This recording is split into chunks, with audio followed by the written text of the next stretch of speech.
Hello, my friend. Tonight we're traveling deep into the rainforest. Not the one on Google Maps, but the one that hides pyramids under vines, cities swallowed by roots, and calendars more precise than your smartphone. Yes, we're going to meet the Maya. Now, I have to warn you, you wouldn't last 5 minutes in the Maya world. No air conditioning, no coffee. You'd probably be sacrificed just for looking confused during a solar eclipse. But don't worry, I'll be your guide. And we'll move slowly like a stone being carved, like a jaguar stalking dusk. We'll walk through temples, trace stars, listen to droughts, and wonder why such a brilliant civilization seemed to vanish almost overnight.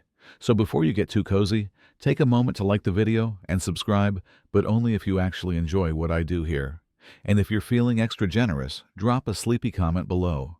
Now, turn off the lights, lower the AC just a little, pull the blanket up to your chin, and let's begin tonight's gentle journey together. Let's go!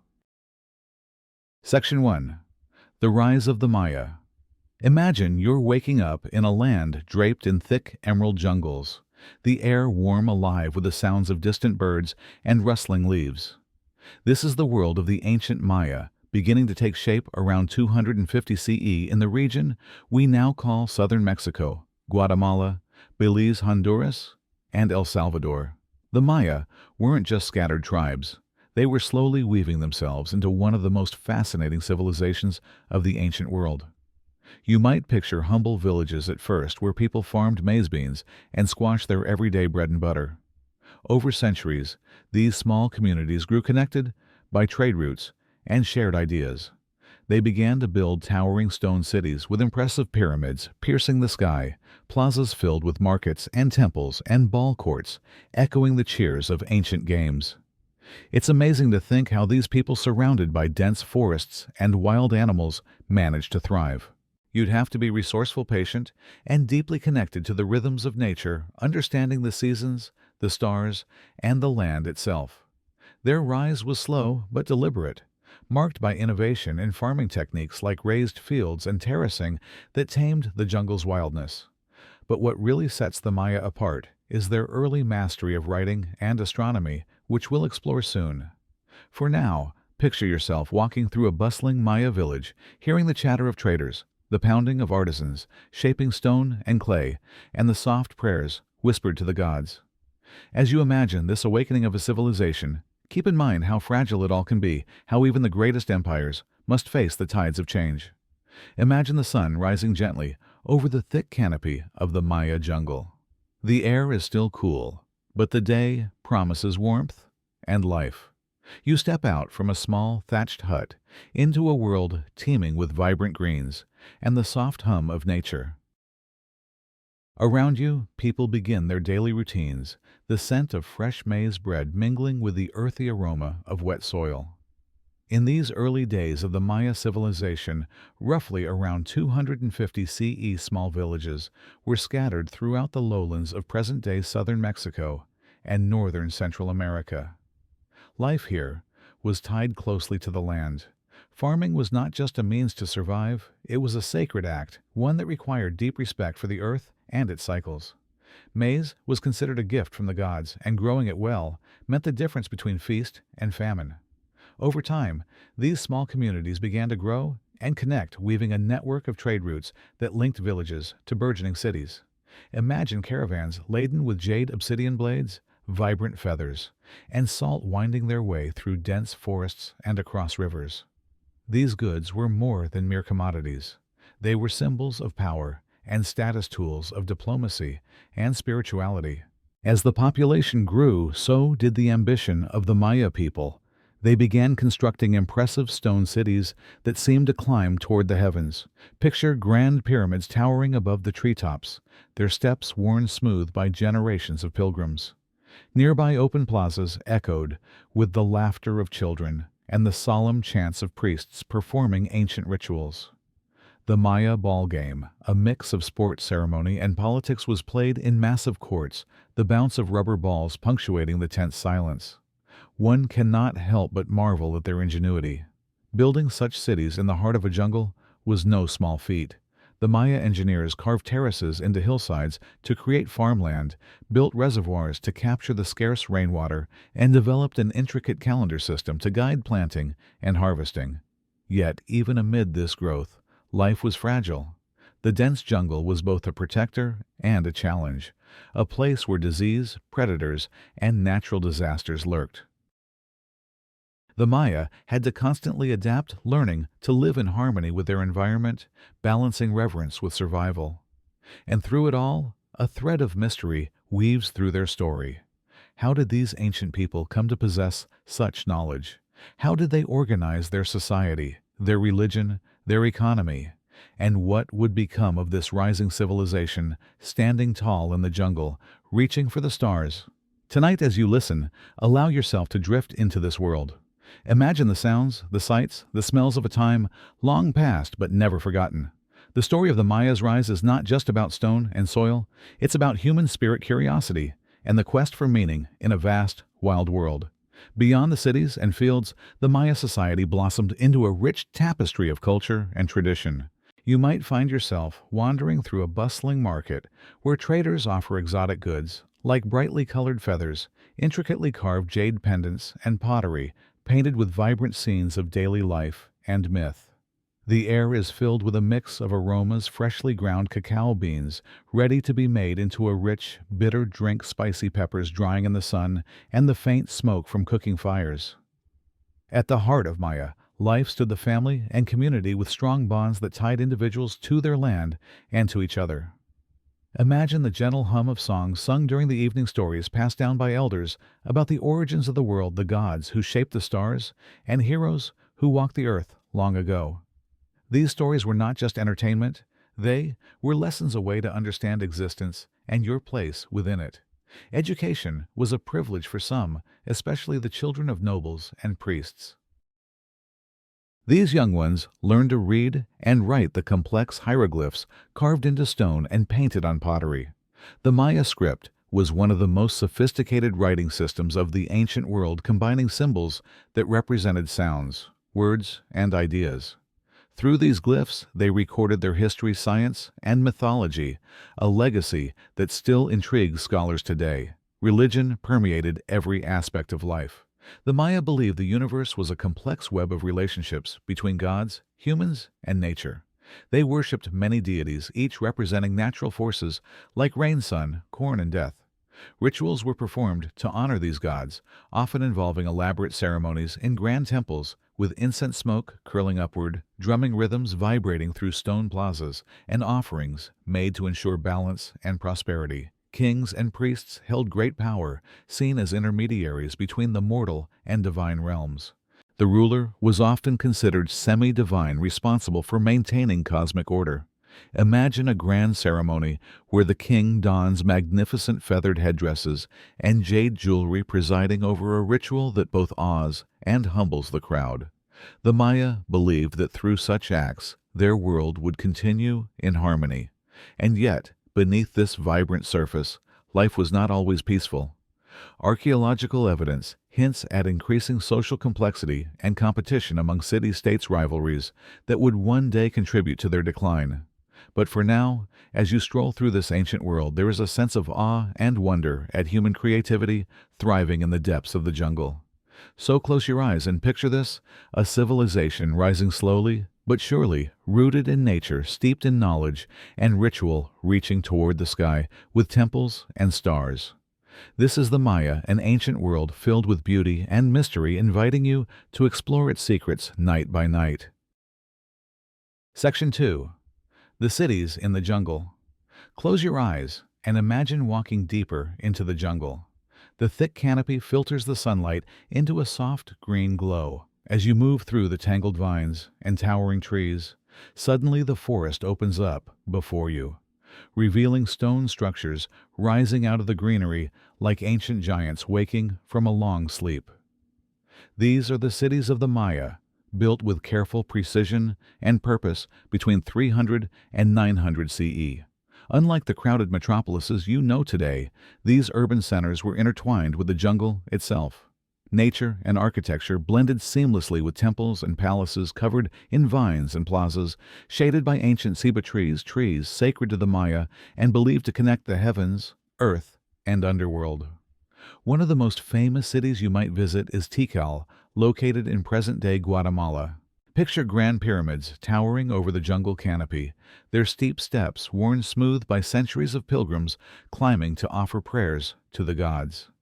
The Great Plaza buzzed with activity during festivals, merchants trading goods, musicians playing flutes and drums, priests conducting ceremonies, and nobles watching from their stone thrones.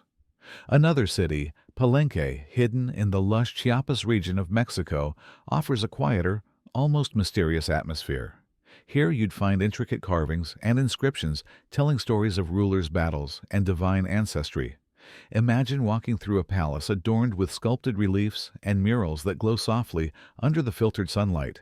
Unlike some ancient cities built in open plains, Maya cities had to be smartly adapted to the rainforest environment. The Maya created reservoirs to collect rainwater, ensuring a steady supply during dry seasons. They terraced hillsides to grow crops and built causeways, raised roads that connected city centers, and facilitated trade and communication. Walking through these ancient streets, you'd notice the ball courts, long, narrow fields where the sacred ball game was played. This wasn't just a sport. It was a ritual with deep religious and political significance. The bounce of the rubber ball echoed off stone walls as players, wearing protective gear, competed to keep the ball in play without using their hands. Sometimes the stakes were high, including the fate of kings and city-states. Despite their grandeur, Maya cities were not densely packed. Their population density was relatively low compared to ancient cities elsewhere, with large areas left for farming and forest. This blending of urban and rural life created a unique rhythm, a harmony between human activity and the natural world. But these cities, magnificent as they were not immune to challenges. Over time, growing populations strained resources. Deforestation and soil depletion began to take their toll. Political rivalries between city-states sometimes erupted into warfare, weakening the fabric of Maya society. Yet, as you wander these ruins today, you can't help but feel the pulse of a civilization that reached incredible heights, rooted deeply in its environment and culture. Their cities stand as silent storytellers, whispering tales of human ambition, faith, and resilience. So as you drift off tonight, imagine walking those ancient streets, hearing the distant laughter of children, the solemn prayers of priests, and the distant beat of drums, calling the community together. The Maya cities in the jungle are more than ruins. They are a gateway to understanding one of history's most captivating civilizations. As you continue your stroll through these ancient cities, notice the way the Maya used their surroundings with a kind of quiet genius. Instead of cutting down every tree and flattening the land, they incorporated nature into their urban design. Sacred cenotes, natural sinkholes filled with crystal-clear water, were not just sources of life, but also gateways to the underworld, where the Maya believed their gods dwelled. Imagine how these deep, mysterious pools shimmered in the sunlight, surrounded by thick foliage, inspiring awe and reverence. Many of the buildings you see were adorned with elaborate stucco masks, painted murals, and carved stone glyphs. These decorations weren't just beautiful. They told stories of powerful kings, legendary battles, and divine interventions. Walking through these plazas, you might glimpse the remnants of these narratives, like echoes of voices from centuries past. Life in these cities was complex and vibrant.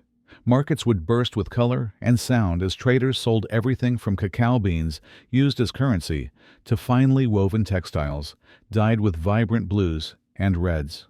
The scent of burning copal incense filled the air, rising in thin spirals from temple altars. Women and men, dressed in embroidered garments, moved gracefully through the streets. Children played nearby, and artisans worked diligently, carving jade or shaping pottery.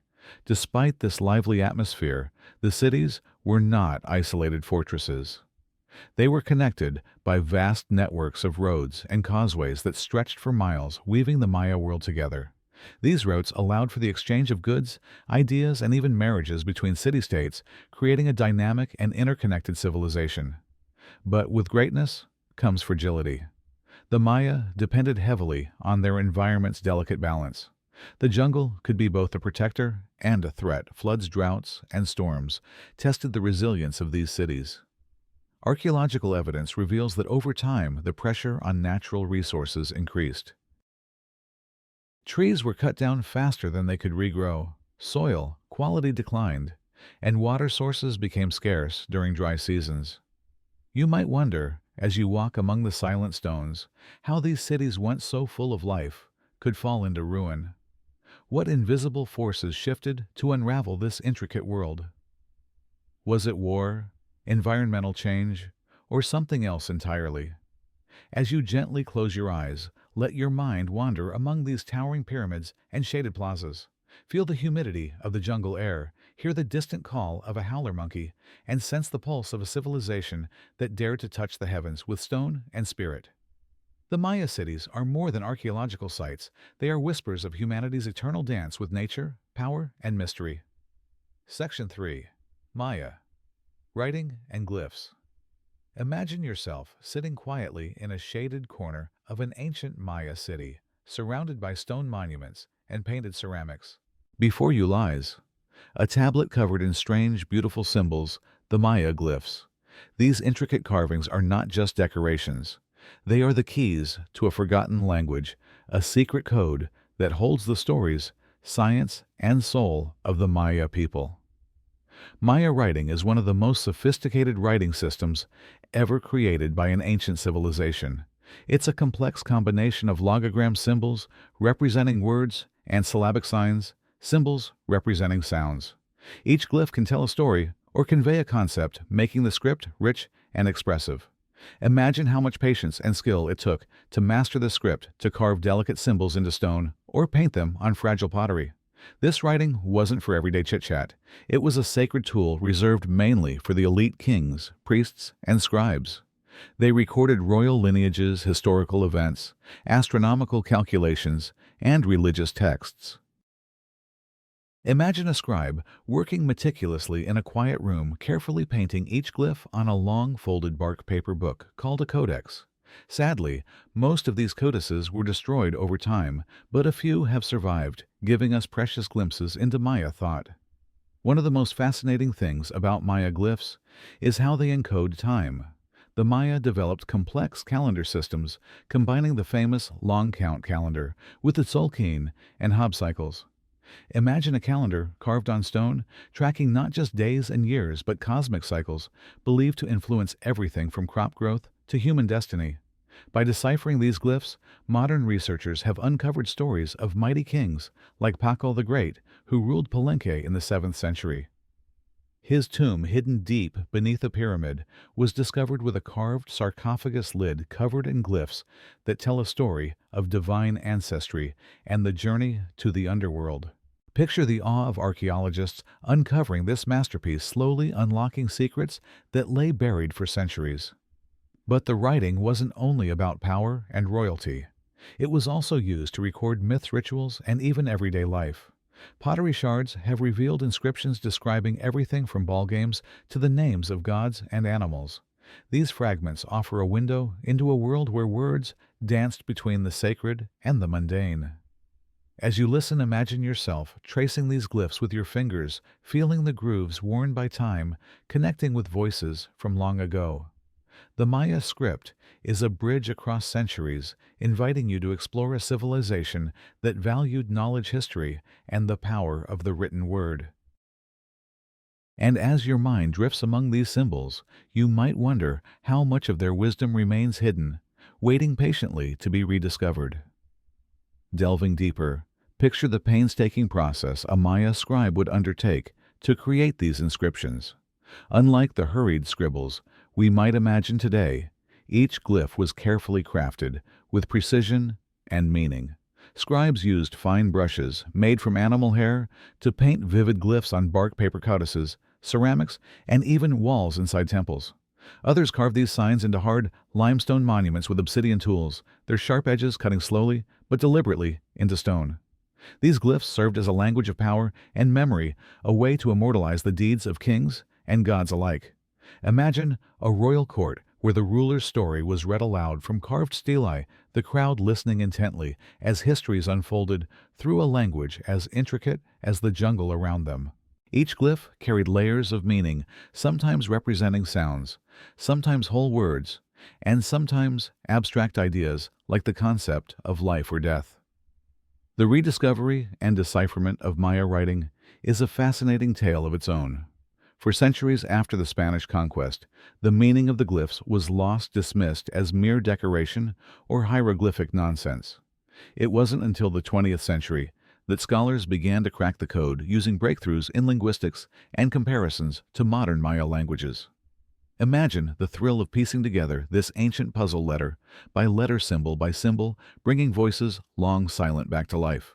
Thanks to their work, we now understand that Maya glyphs tell stories of love and war, of alliances and betrayals, of celestial movements and earthly rituals. They reveal that the Maya were not just observers of the sky, but careful mathematicians and astronomers calculating eclipses and tracking Venus with astonishing accuracy. Their understanding of time was deeply spiritual. The famous long count calendar, starting in 3114 BCE, allowed them to mark dates far into the past and future. Imagine a calendar stone inscribed with glyphs that count not just days but cycles of creation and destruction, weaving a cosmic tapestry where human life was but a thread. Through these writings we also glimpse the importance of sacrifice and renewal. The glyphs often describe ceremonies where kings would offer blood to the gods, believed necessary to sustain the world's balance. Such rituals were not acts of cruelty, but profound expressions of faith, binding the human and divine worlds. As you drift in this quiet moment, consider the elegance of a system that captured so much the passage of time, the cycles of nature, the struggles of kings and the whispers of gods, all within beautifully carved signs. The Maya script invites you to imagine a world where language was art, history was sacred, and every symbol a story waiting to be told. And so, as your eyes grow heavy and your mind drifts toward dreams, hold on to the mystery of these glyphs, silent witnesses to a civilization's soul patiently waiting for you to listen. Section 4. Maya Astronomy and Calendars. Close your eyes and picture yourself lying on soft jungle grass, the warm air humming gently around you. Above, the vast night sky stretches endlessly, scattered with glittering stars and mysterious planets. To the ancient Maya, this sky was not just a backdrop. It was a living, breathing map of time, fate, and divine order. Maya astronomy was one of the most advanced in the ancient world. They didn't just watch the stars casually. They observed with a dedication that spanned generations, carefully tracking the movements of the sun, moon, planets, and stars. Imagine the patience it took to notice patterns that repeat over years, even decades, and to record those rhythms with such precision that their calendars still fascinate astronomers today. At the heart of their cosmic observations was the sacred city of Uxmal, where the pyramid of the magician stands tall, its unique, rounded shape aligning perfectly with the setting sun during the solstice. Imagine standing there at dawn, feeling the sun's first light touch the ancient stones, just as the Maya intended a testament to their deep understanding of celestial cycles. The Maya developed several calendars, each with its own purpose, woven together like threads in a cosmic tapestry. The Tzolk'in calendar was a 260-day cycle used mainly for religious ceremonies and divination. Picture priests consulting this calendar to determine auspicious days for planting crops, holding rituals, or embarking on journeys.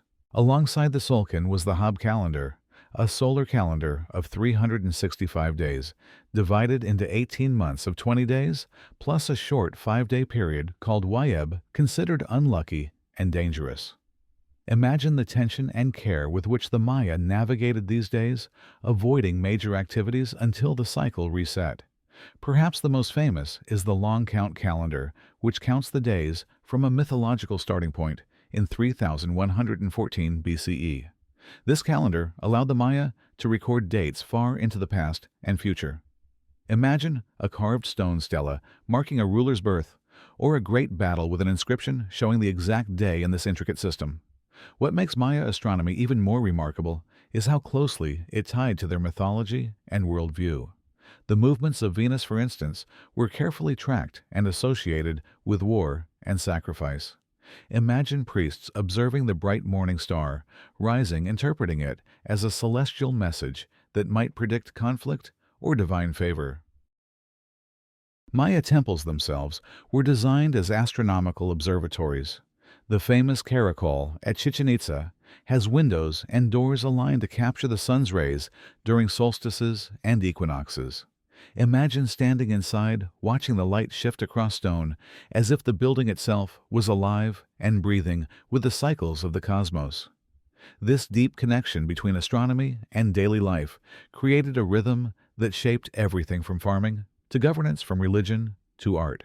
The sky was a clock, a calendar, and a sacred script all at once, guiding the Maya through the cycles of birth, death, and renewal. As you listen now, imagine lying back under that ancient sky, feeling the slow, steady pulse of the universe around you. The stars whisper secrets of time's endless dance, inviting you to dream alongside a civilization that looked upward, not just for navigation, but for meaning. Beyond just marking time, the Mayas' celestial observations shaped their understanding of the universe's very nature. They believed the cosmos was divided into three realms: the heavens, above the earthly world where we live, and the underworld below. The stars were more than lights in the sky. They were the ancestors, gods, and spirits watching over the living. Take the Milky Way, for example. To the Maya, it was not just a band of stars, but a celestial road, a path connecting the heavens and the underworld. Imagine the quiet awe of a Maya observer on a clear night, tracing that luminous river across the sky, feeling connected to a grand cosmic journey. It was a reminder that life was part of a larger cycle, one that included birth, death, and rebirth. The Maya also placed great importance on eclipses, which they viewed as powerful and often ominous events. Priests meticulously predicted these solar and lunar eclipses using their sophisticated calendars. Imagine the tension in a city as day suddenly darkened during a solar eclipse, a moment when the sun seemed to disappear, challenging the order of the world. Rituals were performed to restore balance, reflecting the deep interplay between astronomy, religion, and human fate. Their knowledge extended beyond the sun and moon to the planets, particularly Venus. The Maya tracked Venus's cycles with incredible precision, associating the planet with the god Kukulkan, the feathered serpent. Venus's appearances as the morning and evening star were carefully noted, believed to influence events such as warfare and crop cycles. Imagine the priestly scholars watching the planet's movements night after night, interpreting these celestial signals as messages from the divine. What's even more astounding is how Maya rulers use this astronomical knowledge to legitimize their power. Kings often claimed divine ancestry linked to celestial beings, reinforcing their authority through cosmic connections. For example, rulers timed important events, such as coronations or military campaigns, to coincide with favorable celestial alignments. Imagine the excitement and solemnity as the king ascended the throne under a carefully chosen constellation, the heavens themselves endorsing his reign. The architecture of Maya cities reflects this cosmic consciousness. Temples and pyramids weren't randomly placed, but aligned to astronomical events like solstices and equinoxes. At the famous El Castillo Pyramid in Chichen Itza, during the spring and autumn equinoxes, the setting sun casts a shadow that looks like a serpent slithering down the staircase, an awe-inspiring sight that connected earth to sky and myth to reality. All of this tells us that for the Maya, astronomy was not a separate science, but a way of life, a lens through which they understood time, history, and their place in the universe. It shaped their calendar, their rituals, their politics, and their art. Every stone carved, every glyph painted, was a reflection of the cosmos itself. So as you lie back tonight, let the thought linger that you are part of an ancient story, one where people looked up at the stars with wonder and curiosity, seeking to understand the mysteries above and find their own place within the grand design of time. Section 5. Maya, Religion, and Mythology. Let's begin with the gods. To the Maya, gods weren't distant or abstract. They were present in the rivers and storms and crops and stars, in your own heartbeat. The Maya pantheon was vast, full of deities that could be kind or cruel, beautiful or terrifying. Some had human faces, others had jaguar claws, skeletal jaws, or twisting serpentine bodies. They governed everything from maize to rain, from writing to war. Picture Chak, the god of rain. He's often shown with curling eyebrows, a long nose, and wielding a lightning axe. When Chak struck the clouds, it thundered and rained, a divine act crucial to Maya agriculture. Without Chak, the maize would not grow. Without maize, the people would not live. Then there's Itzamna, the sky god and creator deity, often seen as an old wise man. And this Chel goddess of fertility, weaving, and medicine, a powerful, complex figure with both nurturing and destructive aspects.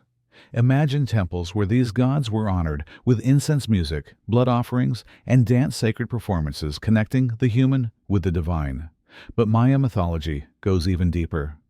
At the heart of their spiritual world is the Popol Vuh, the sacred book of the Quiche Maya. Think of it as a blend of Genesis Gilgamesh and a good dose of epic adventure. It tells of the creation of the world, not once but multiple times.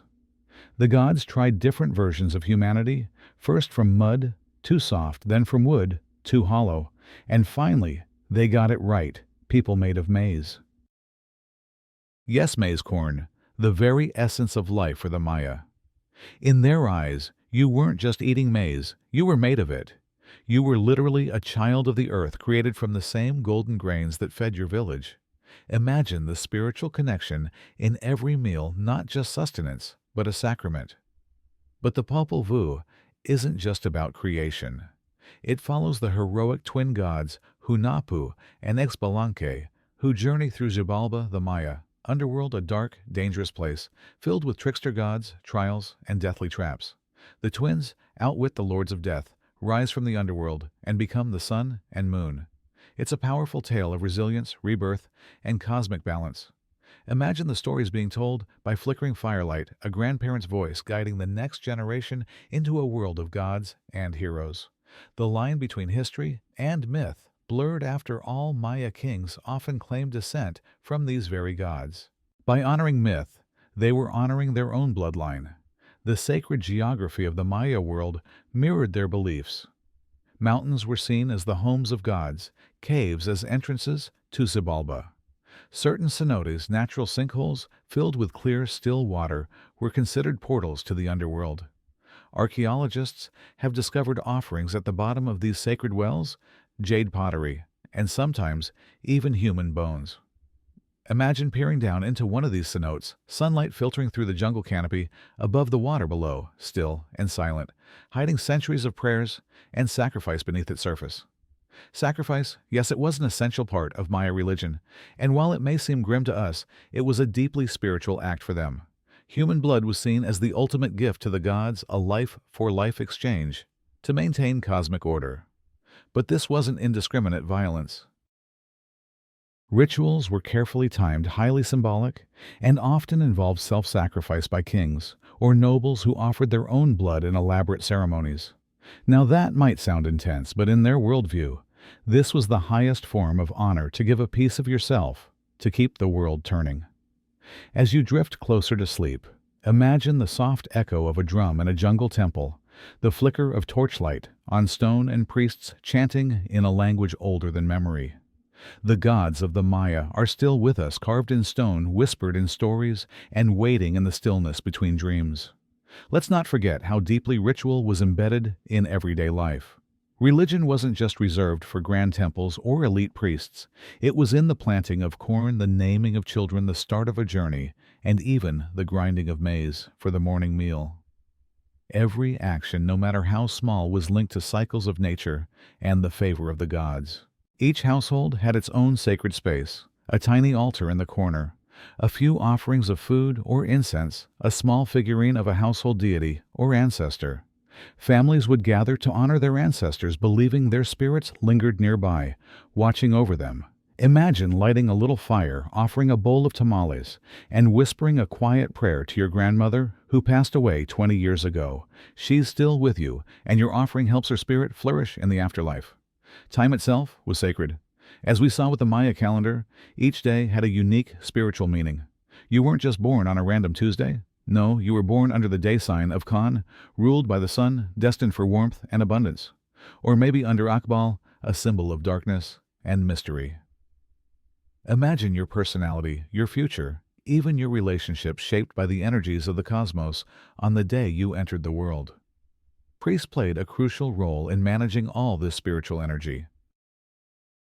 These weren't just religious figures.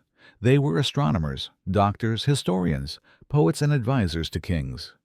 They knew which days were auspicious, how to interpret omens, and which offerings would please which gods.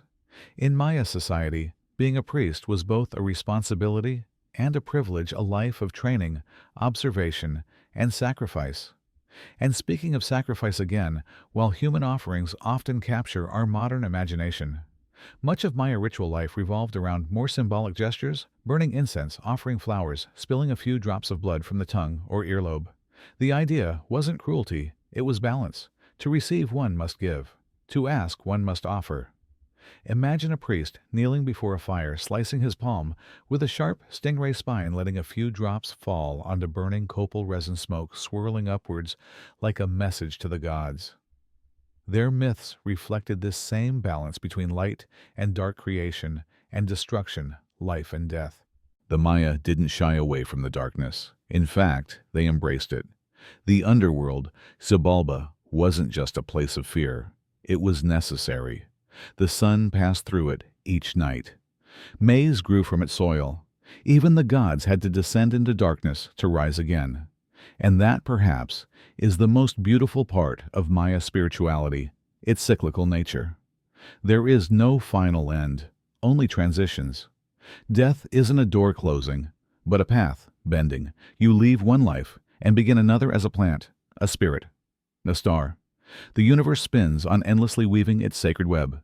So now, as you lie under your blanket, perhaps you can feel it too, that ancient rhythm, the beat of the sacred drum, the rustle of maize stalks in the wind, the twin gods leaping through shadows, the rain god's laughter in a summer storm. The Maya world was never silent. It was alive, speaking through stone, fire, blood, and dream. Section 6. Daily Life in a Maya City. Let's forget the gods for a while and step into something a bit more ordinary. But of course, in the world of the ancient Maya, even the ordinary is extraordinary. You're waking up, but not in your cozy bed. You're in a palm-thatched house, the walls made of mud and cane. The floor is smooth packed earth. The sun is just rising over the jungle canopy, golden light pouring through the open doorway. A smoky aroma of corn and wood fills the air. The sound of birds, parrots, toucans, howler monkeys welcomes the morning. You stretch and sit up. It's already warm. You're living in a Maya city, sometime around the 8th century CE. Maybe Copan, maybe Tikal, or Yachilan. All are buzzing centers of art trade and spiritual life. And today, you're just you, a regular person. Not a king or priest, not a warrior or scribe. Just a Maya citizen. Your family is already awake. Your mother is grinding maize on a stone matete, rhythmically turning the corn into masa. Your younger brother is helping carry water from the nearby cenote. Your father's outside sharpening tools. Breakfast is simple, but sacred tamales, maybe a bit of chili, some cacao if you're lucky. The cacao is bitter rich and spicy, not sweet like modern chocolate. You sip it slowly, feeling the warmth spread. Then it's time for work. If you're a man, you might head off to the fields. The Maya practice milpa agriculture, slash and burn, carefully rotating crops. You walk through the jungle to a patch of land where corn beans and squash grow together, the three sisters. It's back-breaking hot work, but it's vital. These crops feed your entire household. If you're a woman, maybe your day is spent weaving. Maya textiles were colorful, symbolic, and immensely valued. You sit on a low stool with a backstrap loom, fingers flying as you create patterns inspired by gods, animals, and dreams. Maybe you're also in charge of preparing meals, tending to a small garden, or taking care of the children. If you're a child, you might be helping your parents or learning your role through play. Boys might pretend to hunt with small slings, while girls imitate their mothers, grinding maize or weaving. You listen to stories passed down from your elders, myths, history, and warnings about misbehaving or wandering into sacred caves uninvited. And speaking of stories, maybe your uncle is a scribe. Not everyone is literate, but scribes are essential in Maya society. They record dynasties, rituals, astronomy, and myths in beautifully painted codices, books made of bark paper, and carved stone stelae with glyphs. If you're lucky, your uncle shows you how to paint a god with black jaguar spots, or how to write your birth date in sacred numerals. You're in awe. Back in the city center, life hums like a beehive. The plaza is full of life merchants from distant lands offering obsidian blades, turquoise jade cotton, and salt. You hear different dialects, see people with elaborate feathered headdresses, and skin painted red with achiote. The air smells of spice sweat and incense. There's also music, always music, flutes, drums, shell trumpets. Musicians play during markets, during rituals, even in the ball court. Ah yes, the ball court. The Maya ball game was more than sport. It was ritual theater politics, and at times, deadly. Two teams tried to get a heavy rubber ball through a stone hoop using only their hips, elbows, and knees. It was fast, graceful, and dangerous. The game echoed the myth of the hero twins, and sometimes, though not always, ended in sacrifice. Don't worry, today's match is for entertainment. You sit with your friends under the hot sun, cheering and laughing, enjoying tamales wrapped in banana leaves. One player performs a stunning dive and sends the ball sailing through the ring. The crowd erupts. Later, you walk through the sacred parts of the city. Great temples rise above the jungle, their stairways steep and symmetrical. You pass priests chanting, nobles in feathered cloaks, and elders praying at altars. Maybe it's a festival day. There's a ceremony. The smell of copal incense is strong in the air. You feel it sting your eyes as the smoke rises skyward. At sunset, you return home. Your muscles ache. Your skin smells of sweat and earth. You sit outside with your family. Fireflies flicker in the trees. Crickets begin their nightly symphony. You sip warm cacao again, this time mixed with honey. Someone starts telling a story, maybe about the sun god or a time when animals spoke. You feel safe, warm, and small beneath the enormous sky. And as the stars come out, Venus first, then the full, glittering sweep of the Milky Way, you lie back and think about everything. The gods, the stories. The ball game, the market. You're not just living in a city. You're part of a universe. One where your actions echo the movements of the stars. One where every tamale, every song, every sunset means something. You close your eyes. You are home. Section 7. Food and cuisine in the Maya world. Let's turn our attention to something a bit tastier. Well, at least tastier in theory. You're about to explore the culinary world of the ancient Maya. Now, don't expect silverware or glass cups. Don't even expect bread. But what you will find is a cuisine that was deeply spiritual, surprisingly sophisticated, and dare I say delicious. So let's step back into your Maya city around the 7th or 8th century CE. It's early morning. You hear the familiar sound, shuk shuk shuk. Your neighbor is grinding maize on a matete. That's how every meal begins. Because to the Maya, maize wasn't just food. It was life. They believed humans were made from maize dough created by the gods themselves, after earlier attempts with mud and wood had failed. So every tortilla, every tamale, every spoon of maize gruel was not just a meal. It was communion. Your day starts with a toll, a warm, thick maize drink, sometimes flavored with honey or cacao. It's comforting, filling, and perfect before a long morning of farming, weaving, or stargazing. Lunch might be tamales, soft corn dough filled with beans, chilies, or squash steamed in banana leaves. The scent of them cooking wafts across courtyards and markets. If you're of higher status, maybe you add turkey or deer meat. Both were considered luxury foods reserved for feasts or special guests. Oh, and beans. So many beans. Black beans mostly cooked slow and rich with garlic and herbs, eaten with tortillas mashed into stews or spread onto stone plates. They provided essential protein in a world without cows or pigs. But perhaps you're craving something sweeter. Let's talk about cacao. Forget the chocolate bar. The Maya didn't eat cacao. They drank it as a frothy, bitter, spicy beverage, served hot or cold depending on the occasion, often mixed with chili or honey, sometimes with maize or flowers. It was the drink of gods and nobles used in rituals, courtship, and even medicine. If you're visiting a noble household, cacao might be offered in tall, beautifully painted ceramic cups decorated with glyphs and images of gods. It's not just refreshment, it's a performance. Some cups even have instructions. This cup is for drinking chocolate. Cacao beans were so valuable, they were used as currency. You could buy a turkey for 100 beans or a tamale for just two. Not bad, right? Let's walk through the marketplace where food is traded and cooked right in front of you.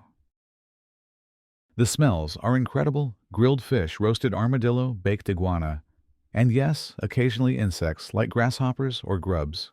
Crispy, spicy, and surprisingly nutritious. Vendors also sell fruit, guava, papaya, avocado, and chaya, a spinach-like green. There's squash tomatoes and chili peppers, lots of them ranging from mild to tongue-numbing. Maya cuisine wasn't bland.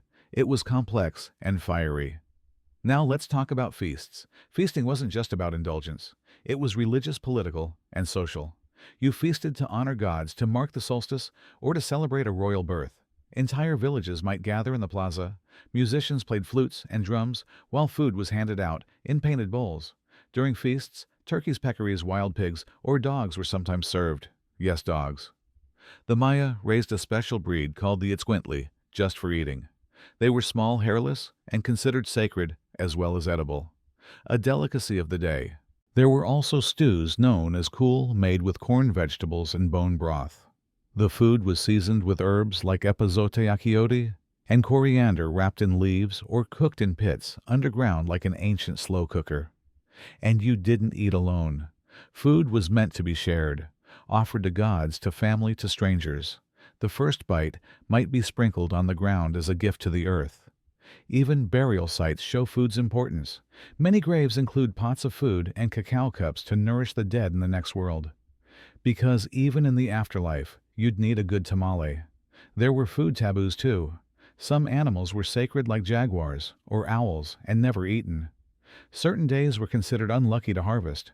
Cooking techniques were passed down mother to daughter for generations. And interestingly, they didn't have metal cookware or large ovens. Everything was done with fire pits, clay griddles, combales, and steam. And still, they managed to create meals that were beautifully balanced, full of texture, flavor, and meaning. So next time you sit down with a corn tortilla or sip hot chocolate, remember you're tasting something ancient, something sacred. You're eating like a Maya. You're eating like someone who understood that food is not just fuel, but identity, something that ties you to the land, the stars, and the stories of your people. And now, as you lay back beneath the stars, you can almost smell the tamales steaming, the cacao frothing in a clay cup, the chilies roasting over an open fire. Maybe you're not so hungry now. Maybe you're just a little more connected to a world long gone, but not forgotten. Section 8. Maya Art and Symbolism. Hello again, stargazer. By now, you've walked through Maya cities, tasted their tamales, and sat beneath their sacred skies. But tonight, let's look a little closer at the walls, the carvings, the pots, and the faces. Let's talk about art.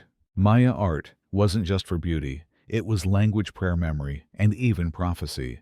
Everything they made, from towering stone monuments to tiny painted bowls, told a story. And you, dear listener, are about to step into the gallery of a civilization where every feather, every dot, every color held meaning. Let's start in the temple. You're standing before a stela, a tall stone slab, carved with a regal figure wearing an enormous headdress of feathers and jade. His face is calm, serious. His arms hold ceremonial tools, and beside him are glyphs, those elegant curling symbols telling us who he was, what day he was born, and what gods watched over him. That's not just a statue, it's a calendar, a biography, a message to the gods. Now step inside the temple. The walls are painted in vibrant reds, deep blues, golden yellows. On one side, a priest is drawing blood from his tongue with a thorn-covered rope. It's a ritual of sacrifice, but also connection. By offering pain and blood, the Maya believed they could open a vision portal to the divine.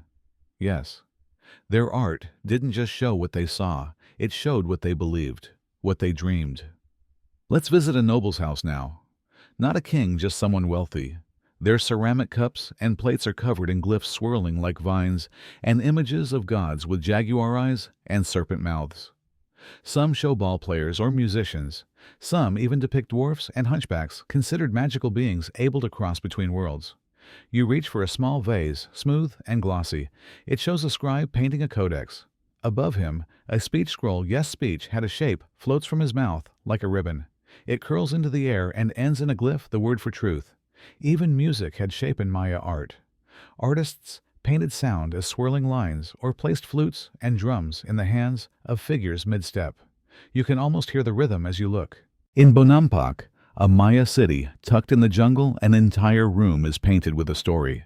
You walk in, and suddenly you're in the middle of a royal ceremony, musicians, dancers, warriors returning from battle. You see captured prisoners, their hands tied, their faces sorrowful. Blood streams from their fingertips. A noble woman watches her gown, detailed with tiny stars. These murals are over 1,000 years old, and they still feel alive. Now look at the patterns. Maya art is full of symbolism. The number 3 representing the sky, the earth, and the underworld. The number 4, the cardinal directions. The number 13, the levels of heaven. Everything had order. Everything had rhythm. Colors were sacred too. Red for east, black for west, white for north, yellow for south. Green, the color of maze of life, was for the center. Even the creatures in their art had meaning. Jaguars symbolized strength and the underworld. Birds, especially the quetzal, represented the heavens. Serpents were portals often shown, with open jaws revealing a god or ancestor emerging from within.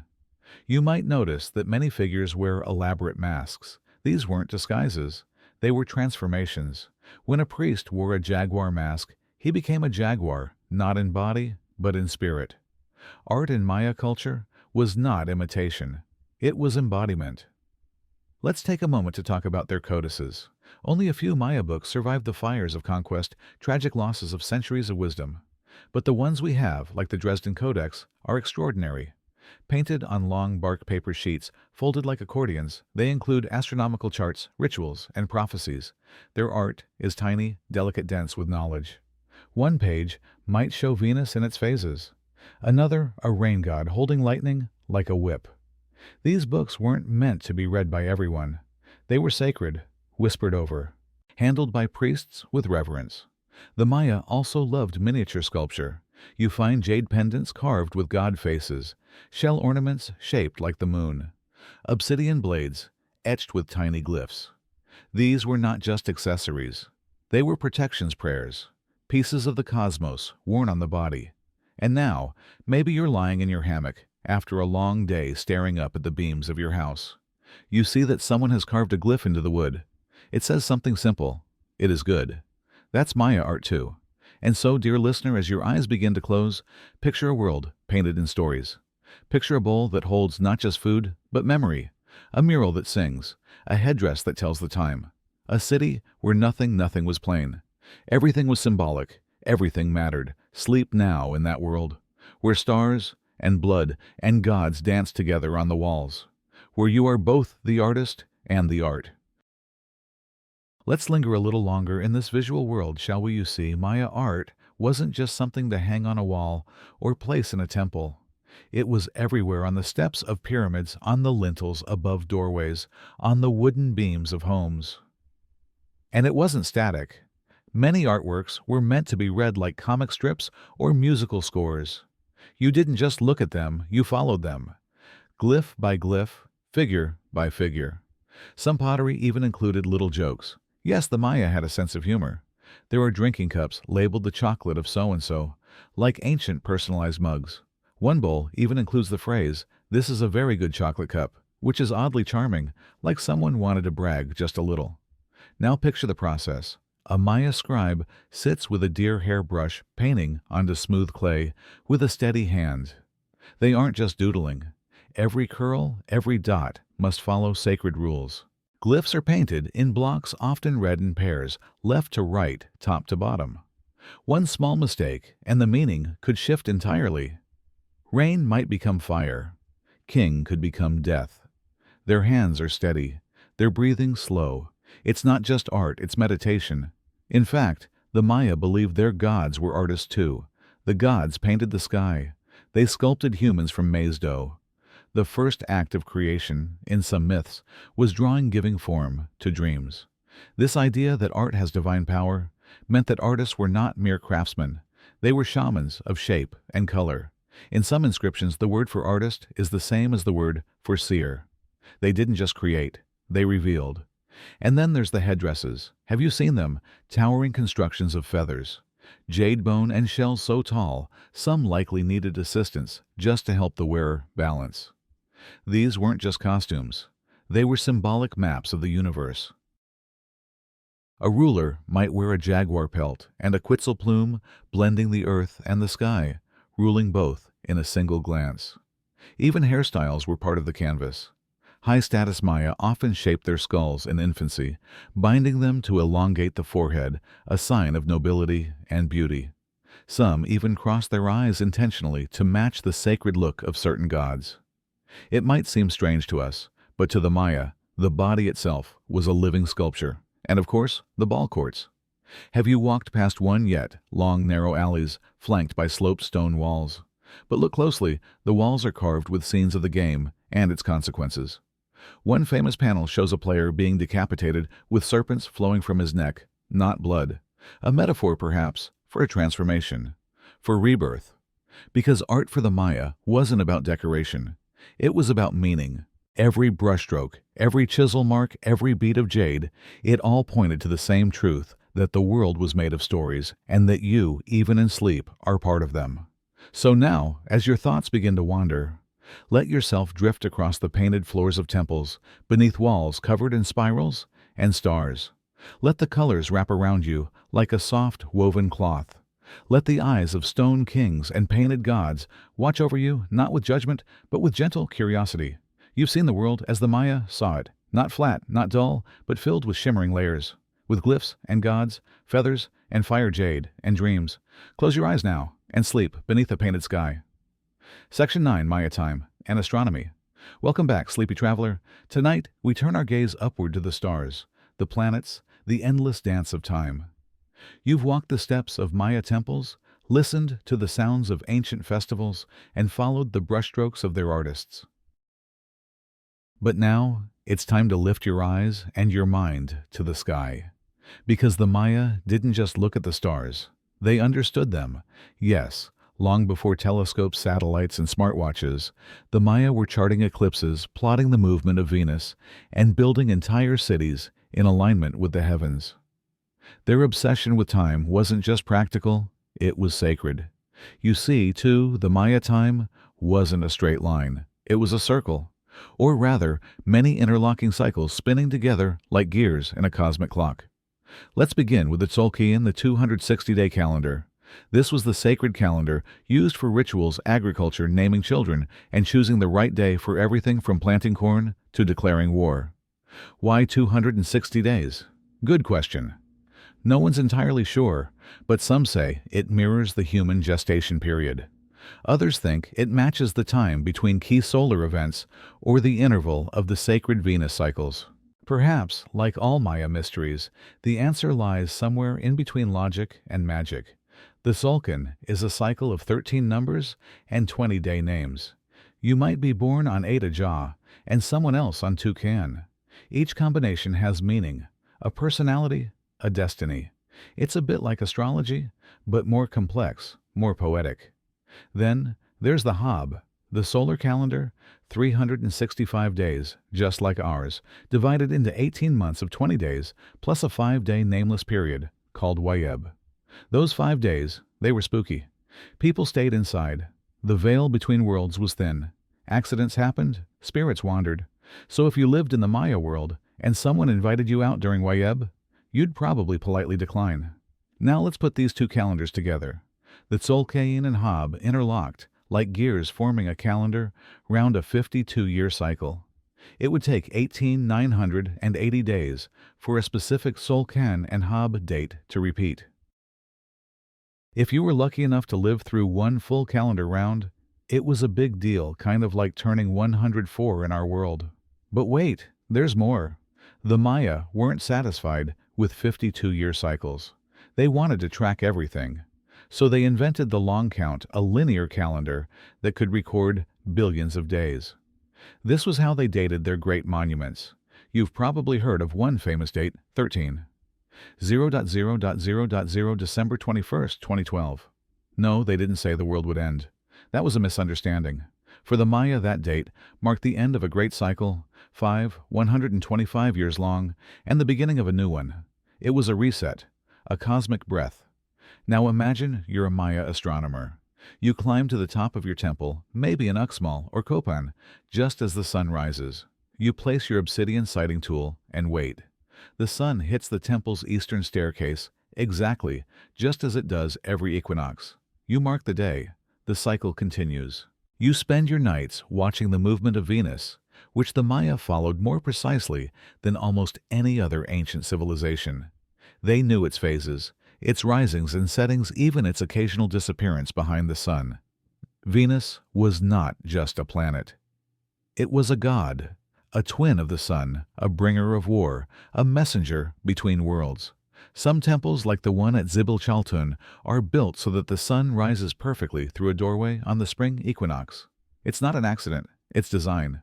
Architecture aligned with the cosmos. Even their myths mirrored the sky. In the Popol Vuh, the Maya creation story, two hero twins journey into the underworld, defeat death, and rise again, just like the sun each morning, or Venus returning from the darkness. Their stories weren't just metaphors. They were reflections, narrative versions of the sky. The Maya knew about eclipses too. They recorded them in their codices, predicted their returns, and built rituals around them. An eclipse wasn't just a celestial event. It was a cosmic warning. Something had gone wrong in the order. The sun and moon were being devoured. It was time to make offerings to restore balance. You might think all of this was just religion. But here's the thing. Maya timekeeping was mathematically brilliant. They used a vigesimal, base 20 number system, complete with a concept of 0 centuries before it appeared in Europe. Their numbers were represented with dots, ones, bars, fives, and shells 0. It was visual, elegant, and incredibly efficient. And when you put it all together, the calendars, the observations, the rituals, you get a society that lived inside time in a way we hardly understand. To us, time is a race. To the Maya, it was a rhythm. They didn't fear time. They danced with it. So now, dear dreamer, as your thoughts grow softer and your breath slows, imagine lying beneath a Maya sky. The stars overhead are not random. They are guides, ancient and wise. You're not lost. You're exactly where you should be, in the great turning gears of a universe that remembers every moment, every name, every day.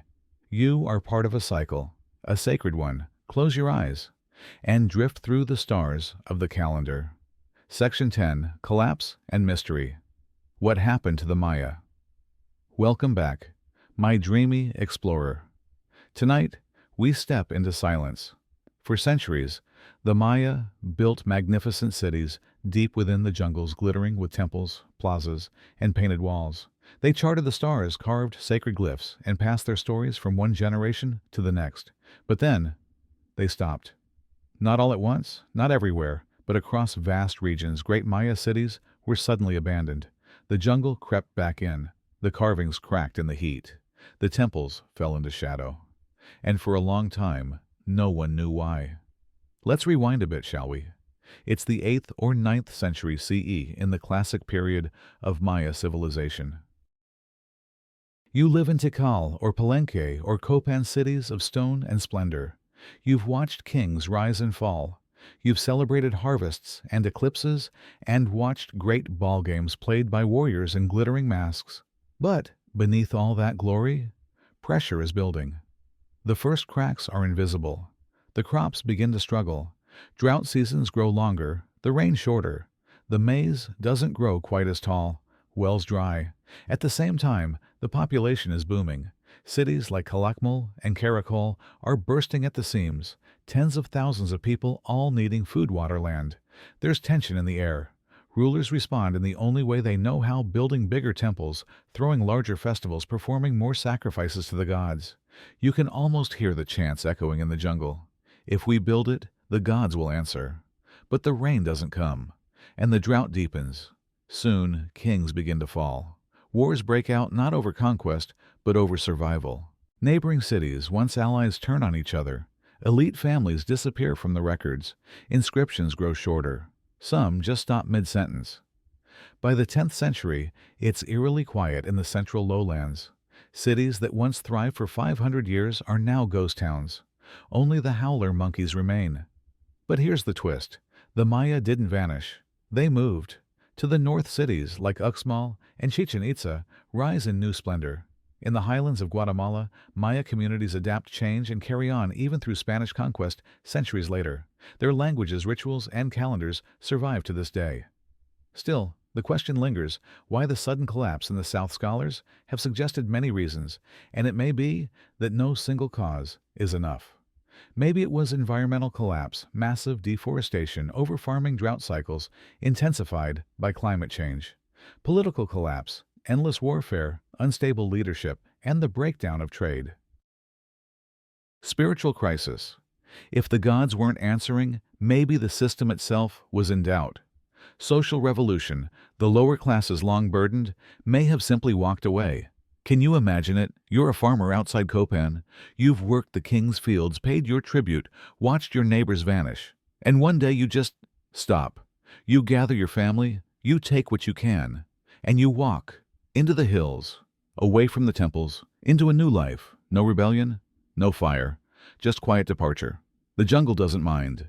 It begins reclaiming what was once cleared. Vines curl over stone faces, trees crack through ball courts, parrots nest in the empty palaces, and the world forgets. At least for a while. Centuries later, when Spanish conquistadors arrive in the Yucatan, they find not empty cities, but thriving Maya communities, speaking Maya languages, reading glyphs, praying to their gods. The civilization had changed, but it had not ended. Even today, there are over 6 million Maya living in Mexico, Guatemala, Belize, and Honduras. They remember. They speak the names of kings long past. They carry the stories in their blood.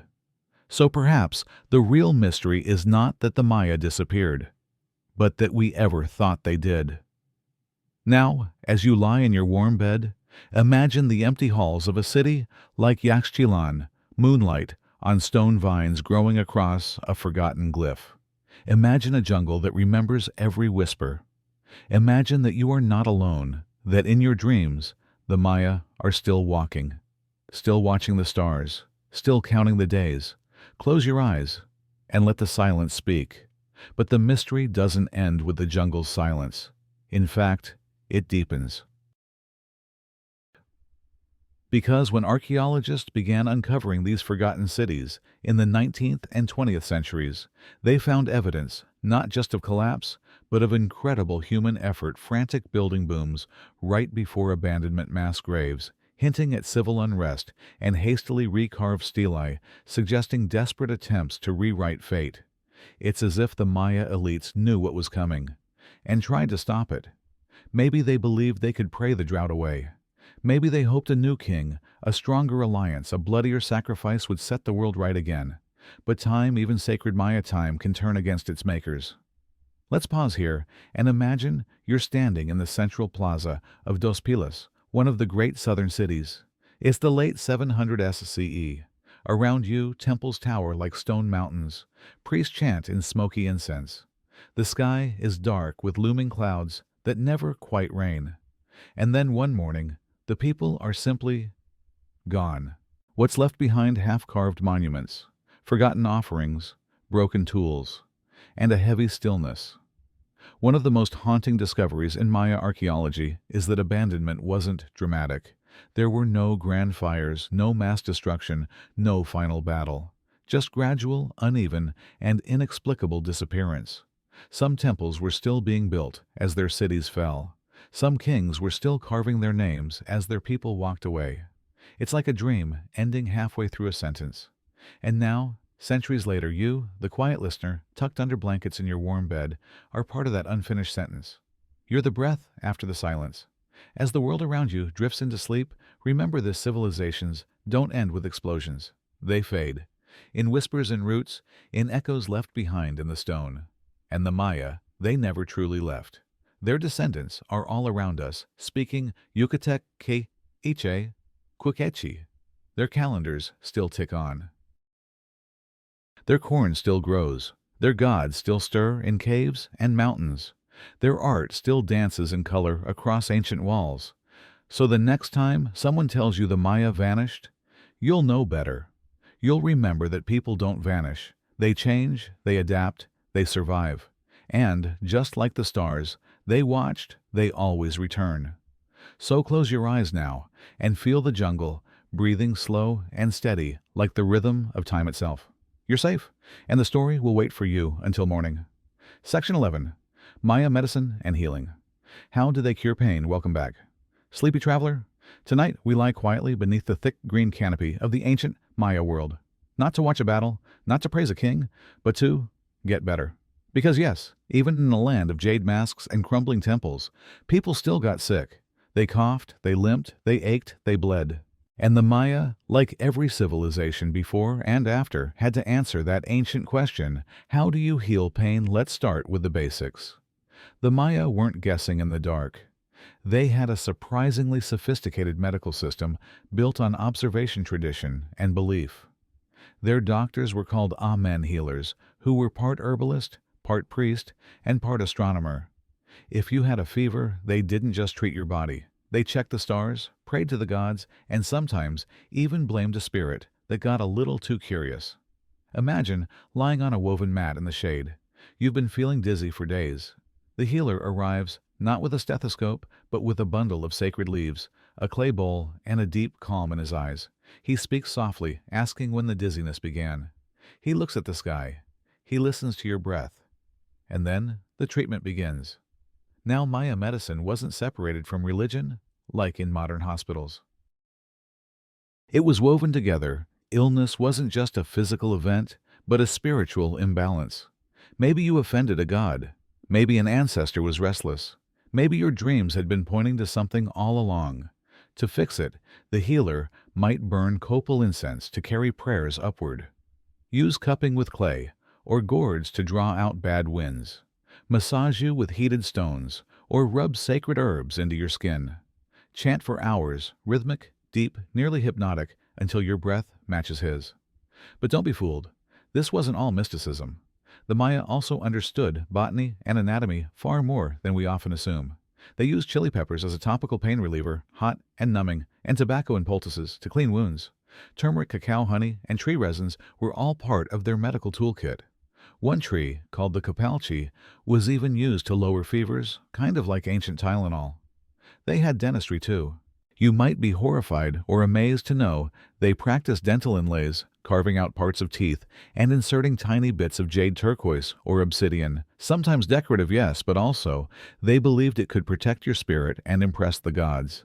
Need stitches. They had obsidian blades, sharper than modern surgical steel. And they likely performed wound stitching, possibly using hair or fine plant fiber. In some cases, they even did trepanation carefully, drilling a hole in the skull, perhaps to relieve pressure after injury, or to release a malevolent force. Imagine that. You're in pain, you're scared.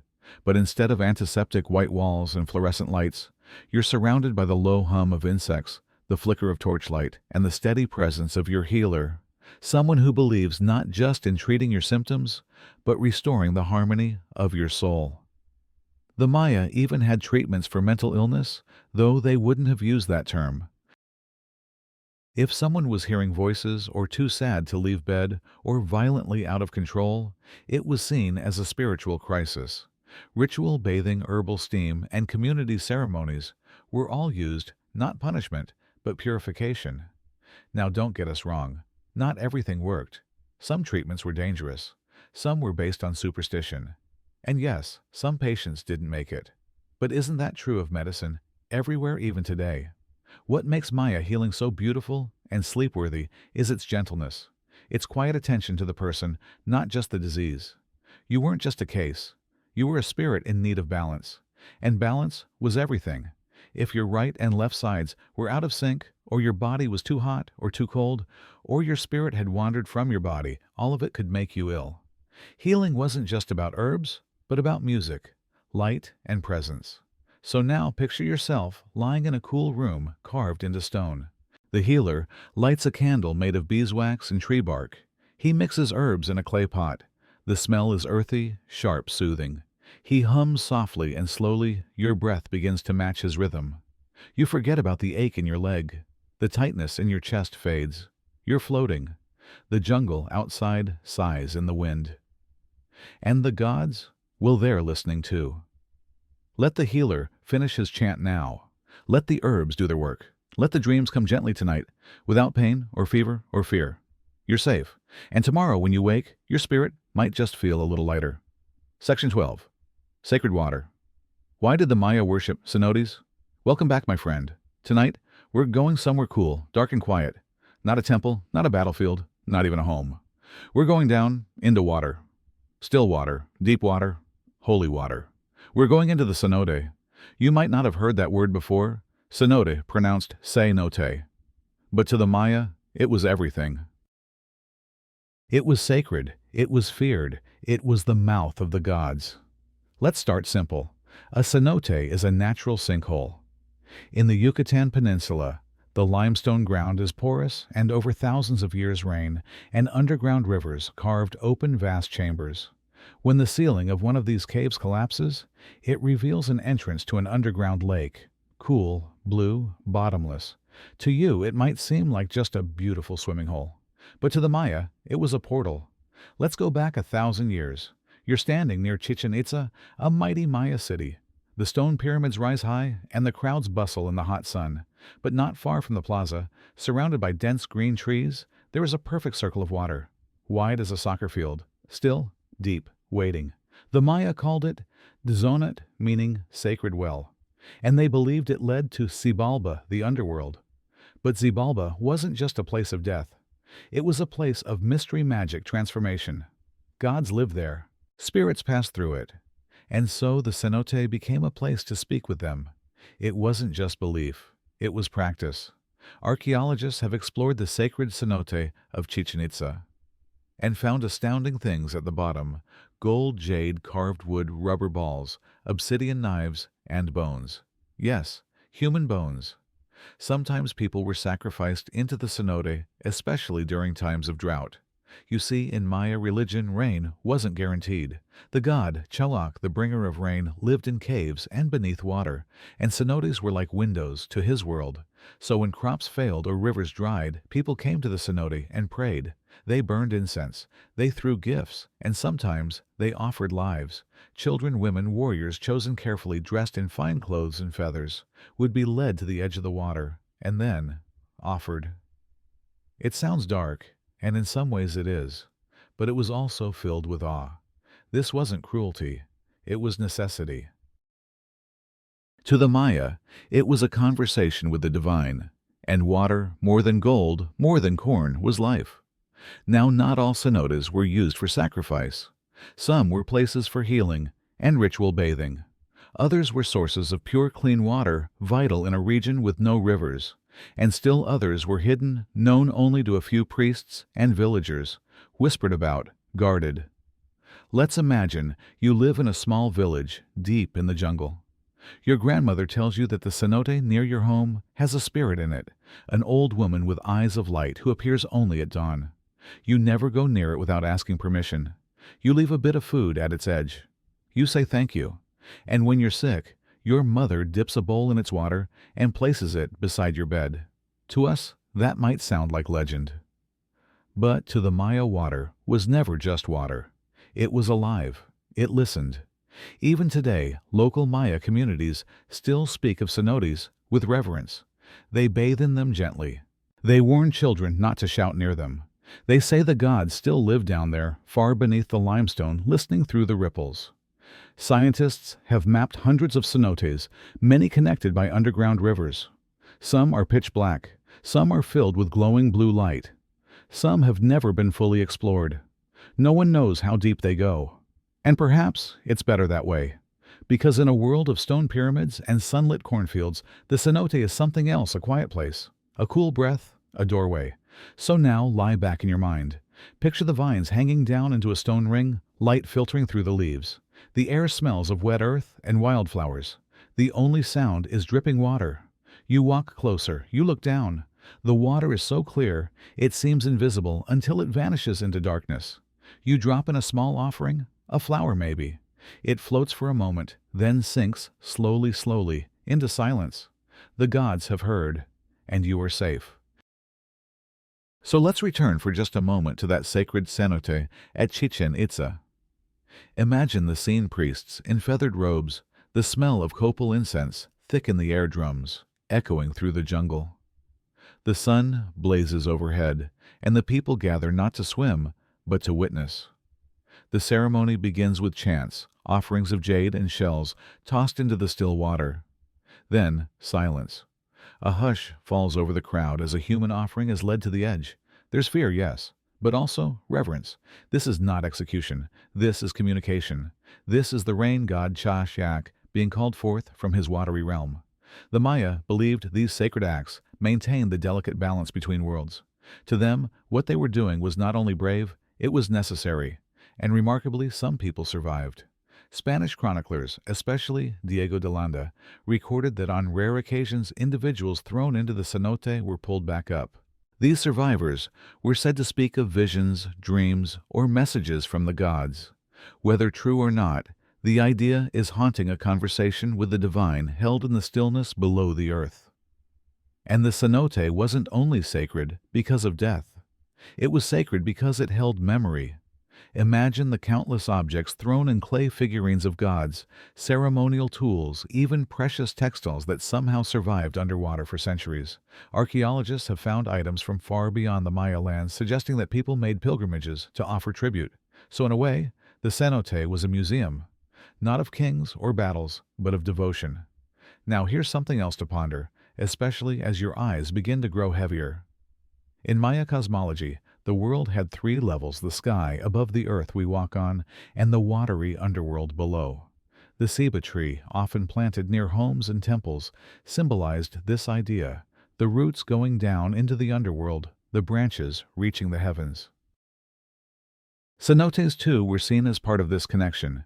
Just as the pyramid linked the human to the divine through height, the cenote linked them through depth. It's as if every Maya city had a mirror, a downward echo, quiet and cold and sacred. And while the pyramids may have crumbled the cenotes, they remain. Some are now tourist attractions. People dive into them, swim through crystal tunnels, take photos. But if you sit very still and listen, really listen, you might still hear something beneath the water. A whisper, a breath, a ripple from a time when gods were close, and every stone, every drop of water had a soul. So let's stay here a little longer. Lie beside the cenote. Let the vines hang overhead like green curtains. Let the sound of water slow your heart. You are in the safest place of all. Not the palace, not the pyramid, but the womb of the world. Here everything begins and ends. And in your dream tonight, maybe you'll walk down an ancient path through trees and mist and come once more to the edge of sacred water. You'll toss in a prayer, and the gods, if they're in a good mood, might just answer.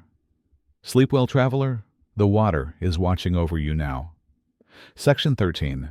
The Maya Ball Game. Why was it so deadly? Hello again, my dreamy listener. Tonight, you and I are not just spectators. We are stepping into an ancient arena. You can hear the thump of bare feet on stone, the rhythm of a distant drum, the low murmur of the crowd waiting, watching. There is tension in the air, sweaty, silent, sacred. Because this isn't just a sport. This is the Maya ball game. Now let's be clear. This is one of the oldest team sports in the world. It was played for over 3,000 years across Mesoamerica, long before the first footballs or cricket bats were ever dreamed of. The Maya called it pak tapak, or sometimes pits. But it wasn't just the Maya. The Aztecs played it too. Even earlier cultures like the Olmecs may have invented it. But tonight, we'll stay with the Maya. You're standing inside a ball court, long and narrow, like a stone corridor.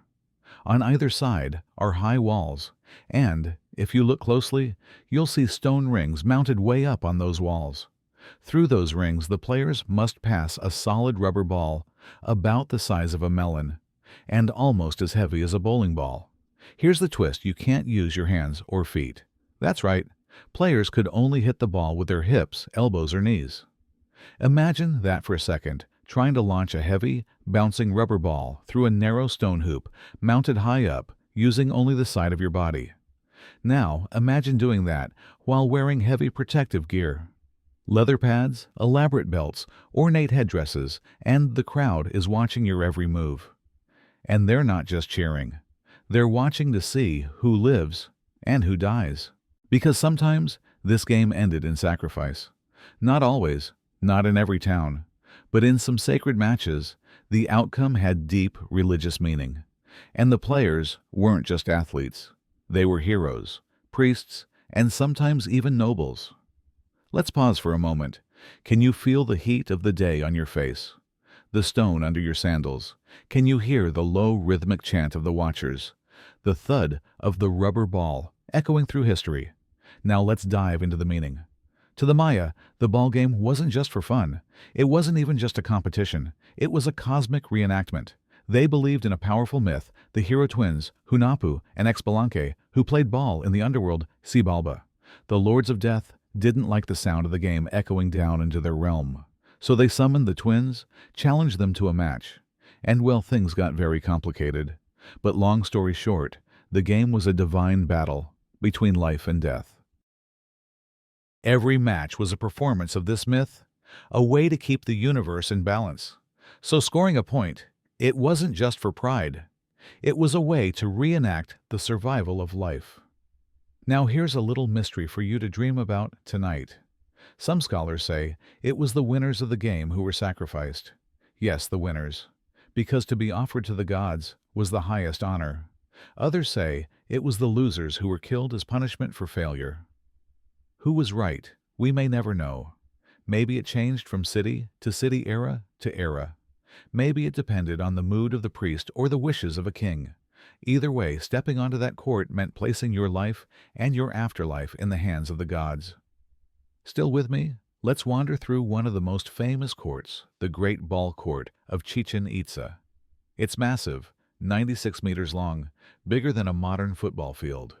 And the acoustics unreal. A whisper at one end can be heard clearly at the other. Imagine how the chants and gasps echoed during play. There are carvings along the wall. One of them shows a player being decapitated with snakes emerging from his neck. Not blood snakes, because in Maya, belief sacrifice wasn't an ending. It was a transformation, a release of energy, a merging with the gods. But not every match was sacred. Some games were friendly, even casual. Local teams played for entertainment, for honor, maybe even for a little gambling. But in the big cities, the ceremonial games were like the Super Bowl, and a spiritual ceremony rolled into one. And now, gently let's imagine you're one of the players. Your team has been training for weeks. Your arms ache from the weight of the ball. Your hips are bruised. You've memorized every chant, every rule, every ancient move. You step onto the court. The crowd falls silent. The ball is tossed into the air. You leap, twist, strike, and the game begins. Maybe you'll win. Maybe you'll score the point of a lifetime. Or maybe you'll become a legend in another way, your name whispered into eternity, carried through time by the stories of your sacrifice. But for now, it's just you and the ball. And the gods are watching. Section 14. Glyphs and Gods. How did the Maya write without an alphabet? Hello again, my dreamy companion. Tonight, we are not travelers. We are readers, but not of ordinary books. We are slipping into the world of the Maya script, a writing system so strange, so beautiful, that even modern scholars took centuries to understand it. You're holding a page, but it's not made of paper. It's made of bark folded like an accordion, painted in reds and blacks. Or maybe you're gazing up at a stone stele in the jungle, half buried, half whispering. And on it, glyphs. Dozens of them. Each one a story, each one a name, each one alive. Let's start with the basics. Unlike our alphabet, the Maya didn't write with letters. They didn't have a B or a T or a Z. Instead, their writing system was a mix of logogram symbols that stand for entire words and syllabic signs, symbols that stand for syllables. In other words, one glyph might mean king. Another might sound like Ka. Another could represent the idea of sky or snake or arrival. And they didn't write in straight lines like us. Nope. Maya texts often moved in grid patterns from top to bottom, then left to right, or sometimes in zigzags. You had to know where to look, like following a secret path. And the glyphs? Oh, they're beautiful, really. Each one is like a tiny painting. A jaguar head, a hand with a dot, a face with its eyes closed, each symbol pulsing with myth and memory. And you might be wondering, how did anyone learn to read this? Good question. For a long time, nobody could. When Spanish conquistadors arrived in the 1500s, they were confused and frightened by Maya books. They saw strange signs, mysterious rituals, and pagan gods on every page. So what did they do? They burned them. Thousands of Maya texts were destroyed in great fires. Knowledge, entire libraries of it, turned to ash. Only 4 Maya codices survive today. Just 4. It's like if the whole world's history were reduced to 4 lonely books. But the Maya didn't only write on bark. They carved glyphs into stone monuments, staircases, pottery, even bones. These stone texts survived where books didn't, standing tall in cities like Copantical and Palenque. And for centuries, no one could read them. Scholars stared at the glyphs and shook their heads. They guessed, they dreamed. Some thought the glyphs were only pictures, symbolic, not phonetic. Others thought they hid a secret alphabet. But it wasn't until the 20th century that a few brilliant minds like Tatiana Proskouriakov and Yuri Knorosov began to crack the code. Here's a lovely fact to drift off to. It was a Russian linguist working in Cold War Moscow, using a banned copy of a book, who realized the Maya script wasn't random. It was language. It had grammar, syntax, names, dates. It wasn't just myth, it was history. Suddenly, the dead began to speak. Tomb inscriptions told us who was buried inside. Carved panels revealed dynasties, and wars, marriages, and astronomy. Even jokes. Yes, some Maya scribes slipped humor into their texts, little puns, teasing remarks, because writing wasn't just for priests, it was for poets too. Now let's imagine you're a Maya scribe. You sit in a quiet room with paints made from crushed shells and berries. Your fingers are stained with ochre. You hold a delicate brush, and in front of you is a codex, a sacred book. You are about to write the name of a god. But you don't just spell it. You paint it, carefully, reverently. You choose the right glyph for each syllable, each idea. Maybe the god is Itsamana or Echel, or the lord of the underworld. You know the rules, but you also know how to bend them. You hide meaning in your art, because in your world, writing is magic. Not metaphorical magic, real magic. Writing brings things into being. Naming is a form of creation. To write a god's name is to summon him. To write a date is to fix it in time. You close the codex, you whisper a blessing, and you pass the book to a priest who will read it aloud at dawn. But now, my sleepy reader, the codex is yours. It's quiet now. No fires, no noise. Just the soft turning of a page. You trace the glyphs with your finger. You try to guess what they mean. One says sun, another says flower, another says beginning, and together they whisper a story that is older than memory. So sleep now, little scribe. Dream of jaguars and sky serpents, of gods and kings and the brush of bark beneath your hand.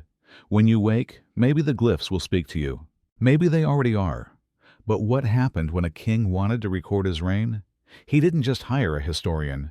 He summoned the scribes, the elite few who could speak to stone. Scribes were highly trained, often members of the royal court, sometimes even nobles themselves. Learning the glyphs could take years, even decades. It wasn't just about memorization. It was about understanding layers of meaning. One glyph could mean sun, but in the context of a coronation, it could mean divine right, or even life force. You see, the Maya loved poetry. Even their calendar dates were encoded with beauty. A single date might say, on the day 8 Chuen in the year of the fire rain, when the moon was half dark, the sky god smiled. It wasn't just a timestamp. It was a moment etched into the fabric of existence. And it wasn't just what they wrote, but where. A royal stairway might hold a narrative inscription, each step a sentence. You'd literally walk through a story, ascending the life of a king as you climbed. Temples were covered in sacred texts. Even human bones recovered from tombs have been found with carved glyphs, perhaps recording the journey of the soul into the afterlife. Here's something curious. Maya glyphs had multiple readings. One symbol might be both a word and a sound, and could be combined with other glyphs for clarity or poetic flair. It's a bit like if you could write the word bee using a little picture of the insect, the letter B, or just a buzzing sound, and all of them would be correct. This flexibility made the writing system complex, but also elegant, full of double meanings, riddles, puns, and secret references. Now drift gently into the story of a single name, Kinich Janab, Pakal, perhaps the most famous Maya king who ruled over Palenque in the 7th century CE. His name appears in glyphs over and over carved on his temple, his tomb, his legacy. The glyph for Kianich includes the sun, face the symbol of brightness and divine energy. Janub may refer to a flower or a fragrance, and Pakal means shield. So his full name. It was like saying, radiant sunflower of the shield. Would you want a name like that? Maybe tonight you can invent your own Maya glyph name. Something with a hummingbird, a crescent moon, maybe a sleepy jaguar. Because the Maya believed names had power, and when written down they could last forever. And here's the wonder of it all. For centuries, people walked past these glyphs thinking they were lost forever. But they weren't lost. They were just asleep, waiting for someone to dream their language again. Section 15. Maya medicine. How did they heal without hospitals? Imagine you wake up with a fever under a dense jungle canopy, surrounded by unfamiliar sounds. No doctors, no white coats, no pills. Just nature herbs, chants, and hands that heal. How did the Maya survive, and sometimes even thrive in such a world? Welcome back, gentle dreamer. Tonight we step softly into the world of ancient Maya medicine, where healing was a blend of science, spirit, and secrets of the jungle. Imagine yourself in a small Maya village, the morning mist still hanging low. Someone is sick, maybe a fever, maybe a snake bite or a broken bone. What happens next? You don't rush to a hospital. Hospitals as you know them didn't exist. Instead, you turn to the healer, the shaman, the curandero, the keeper of ancient knowledge. This healer is both a doctor and a priest. She knows plants, chants, and rituals, and she listens to the sick person's body, to the whispers of the forest, and to the gods. Maya medicine was deeply connected to nature. The rainforest was their pharmacy. From leaves and roots, flowers and resins, they crafted hundreds of medicines. For pain, they used willow bark, much like modern aspirin. For infections, they applied copal resin, a sticky sap with antiseptic powers. For wounds, turmeric and aloe helped ease swelling and clean sores. Imagine the healer, grinding leaves in a stone mortar, mixing powders, preparing poultices and salves, all with practiced hands. But it wasn't just herbs. Maya healers believed illness was often caused by spiritual imbalances or the anger of gods. A bad dream, a curse, or a broken taboo could bring sickness. So alongside physical remedies, they performed rituals. They burned incense, chanted prayers, and called upon gods like Itzamna, the god of medicine and healing. You might even see the healer use a stingray spine or obsidian blade to perform a ritual bloodletting thought to release bad spirits and restore balance. This might sound scary, but it was considered vital. Bloodletting was a form of sacrifice even by the patient themselves, showing devotion and a plea for healing. Now let's drift into the world of Maya anatomy and surgery. Archaeologists have found skulls with signs of cranial surgery, a procedure called trepanation. Ancient surgeons drilled holes into skulls to relieve pressure or treat injury. Remarkably, many of these patients lived for years afterward, showing the Maya had impressive surgical skills. And let's not forget their knowledge of anatomy. Though no formal dissections are recorded, murals and texts show detailed understanding of the human body, veins, bones, muscles, enough to perform complex healing rituals. You might be surprised to learn they also used psychotropic plants in medicine and ritual. Plants like peyote and balche induced visions and trances, helping healers communicate with the spirit world. Now here's a quiet moment to imagine yourself lying on a woven mat, the scent of copal incense filling the air. The healer chants softly, pressing warm leaves against your forehead. You close your eyes, feeling the jungle around you, the pulse of the earth, the rhythm of ancient care. It's not the sterile hospital you might picture. It's a world where nature and spirit entwine, where healing is as much about faith and connection as it is about medicine. And yet, the Maya thrived. Their life expectancy was low by today's standards, yes, but their medical knowledge was remarkable for their time. So tonight, as you drift into dreams, think of those jungle healers, their whispered chants, their powdered leaves, their fierce devotion to life in a world without modern science but full of ancient wisdom. And maybe, just maybe, you'll carry a little of their healing magic with you into sleep. But medicine was not only about herbs and rituals. It was also about observation and experience. Maya healers carefully watched symptoms, seasons, and patient reactions. They knew which plants soothed stomach aches, which ones eased headaches, and which could stop bleeding. They understood that balance was key, balancing hot and cold, wet and dry day and night, both in the body and in life itself. For example, a patient with a fever might be treated with cold herbs to restore equilibrium. This idea of balance mirrors many traditional medicines worldwide, a reminder that health is harmony.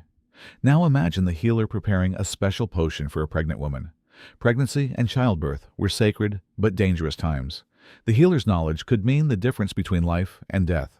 Certain plants helped ease labor pains, others prevented infections, and the healer's chants created a protective, spiritual shield. Another interesting aspect is the use of massage and physical therapy. The Maya used hot stones, steam baths, and massage to relieve pain and promote healing. They even practiced early forms of physical rehabilitation after injuries. Let's pause and picture a Maya sweat lodge, a small dome-shaped hut where steam rises from hot stones sprinkled with water. People gathered here to purify body and spirit. Sweat lodges were places for healing reflection and community bonding, a kind of ancient wellness retreat. The Maya also had a rich tradition of psychological healing. Mental health, anxiety, and nightmares were taken seriously. Healers might use dreams as guides to diagnose spiritual causes of illness. Dreams were seen as messages from gods or ancestors, so interpreting them was vital. Sometimes the healer prescribed dream incubation, sleeping in sacred places to receive healing visions. Now here's a curious fact for you. Despite their medical skills, the Maya were not isolated from disease. When Europeans arrived, they brought smallpox, measles, and influenza diseases that devastated the population. The Maya had no immunity, and many died. It's a tragic reminder that even ancient wisdom had limits, but the legacy of Maya medicine remains. Modern herbalists and scholars study their texts and plants to this day. Some remedies are still in use in parts of Mexico and Central America. So as you lie in your bed, warm and safe, take a moment to thank those ancient healers. Their wisdom, patience, and connection to nature remind us that healing is as much art as it is science. Close your eyes, feel the jungle around you, hear the healer's soft chant. Let it lull you into peaceful sleep. Section 16. The Collapse. What really happened to the Maya cities? You walk through the jungle. Vines twist through broken staircases. Ceilings have fallen. Temples stand, but they whisper instead of shout. What happened here? Why did the Maya cities fall so still? Welcome back, dear friend. Tonight, let's drift quietly into one of history's softest mysteries, the collapse of the great Maya cities. Not with fire and war, not overnight, but with a long, quiet sigh. The Maya didn't vanish, but their towering cities, they did fall silent. Let's go back to around the year 800 CE. The classic Maya world had reached its peak. Cities like Tikal, Copan, and Calakmul had grown into powerful kingdoms, their kings crowned with jade and feathered headdresses. They built high pyramids, mapped the stars, wrote poems in stone. The cities were full of life. But just a century or two later, the plazas emptied, the temples crumbled, the scribes stopped writing, and the jungle began to reclaim what humans had once called home. What happened? Well, it wasn't just one thing. It was many small things, slow creeping things. Let's whisper through them one by one. First, the land. The Maya were master farmers, but their success had a cost. They cut down trees to build cities, to fuel lime kilns for plaster, to clear fields. Without trees, the soil became dry. Erosion crept in, yields shrank. Imagine trying to grow maize, but each year the harvest shrinks. People grow hungry. Tensions rise. Then came the sky. Evidence from lake sediment shows a century-long drought. No rain for crops, no water for people. Cenotes and reservoirs dried. The gods weren't answering prayers. Now add the kings. Maya politics were full of alliances, betrayals, and wars. When one city grew too strong, others formed coalitions to bring it down. Monuments show signs of military defeats, kings captured and humiliated. With war and drought, people lost faith in rulers who once claimed to speak to the gods. Why follow a king who can't bring rain? So some cities were abandoned. Others shrank into villages. The great ceremonies stopped. The sacred calendar wasn't followed. And slowly, stone by stone, silence took hold. Now pause here, because this isn't a story of extinction. It's a story of adaptation. The Maya people did not disappear. Their descendants still live today, speaking Maya languages, practicing ancient customs, honoring their ancestors. They moved to smaller settlements. They changed how they farmed, how they prayed, how they governed. The empire faded, but the people endured. So maybe it wasn't a collapse. Maybe it was a transformation. One whispered into the roots of trees and the cracks in old stone. And when explorers stumbled across these ruins, centuries later, covered in vines, shrouded in silence, they asked, "What happened?" But the jungle knew. The sky knew. And now, you do too. As you fall asleep tonight, imagine walking alone through a quiet Maya city. The pyramids rise like sleeping mountains. The wind carries the sound of birds and the ghost of drums. You touch the stone, and it feels warm. Because though the voices are gone, the stories remain. Section 17. The Spanish arrived. Did the Maya resist the conquistadors? The jungle was quiet, but not empty. When the ships came their sails, white like clouds, and their flags foreign, the Maya were watching. They had seen strangers before, but never like this, and they would not surrender quietly. Welcome back, traveler. Tonight we arrive at a stormy chapter, not of thunder or rain, but of steel and smoke. It is the 1500s now, the age of sails and gunpowder of kings, across the sea of names like Cortez and Pizarro, echoing across the Americas. But this isn't the story of the Aztecs. No, we return to the world of the Maya, still living, still adapting long after the classic cities had fallen. They hadn't vanished. They had moved, shifted, scattered into new towns, deeper forests, smaller kingdoms. And they were watching the Spanish ships arrive. The first contact came not with an army, but with a wreck. In 1511, a Spanish ship crashed on a reef off the Yucatan coast. Only a handful survived. Among them was Gonzalo Guerrero, a soldier who was captured by the Maya and who never left. He married a Maya woman, had children, tattooed his face, and fought alongside his new people against the next wave of intruders. Yes, you heard that right. Some of the first Europeans in Maya lands became Maya themselves, but not all would be so peaceful. In 1527, the Spanish launched their first military campaign into the Yucatan. They expected an easy victory. But the Maya were not a single empire. They were dozens of independent towns, each with their own lords and warriors, and they did not roll over. They fought, not in one glorious stand, but in endless skirmishes, ambushes, and strategic retreats. The Spanish brought horses, guns, and disease. The Maya answered with forests, patience, and pride. Imagine it, Spanish soldiers used to open fields and stone roads, struggling through vines and insects, their heavy armor rusting in the damp. They burned towns, but the people returned after dark. They built churches, but the Maya carved crosses into their own style, blending saints with old gods. It wasn't one war. It was 100 little ones across 200 years. That's right.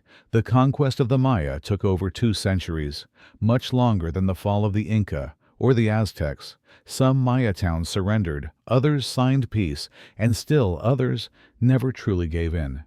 In the thick jungles of Petén, a Maya city called Tayasal remained independent until 1697, over 150 years after the fall of Tenochtitlan. When the Spanish finally arrived, they brought not only cannons but boats paddling across a lake to reach the last independent Maya kingdom. And even then, the Maya fled into the jungle.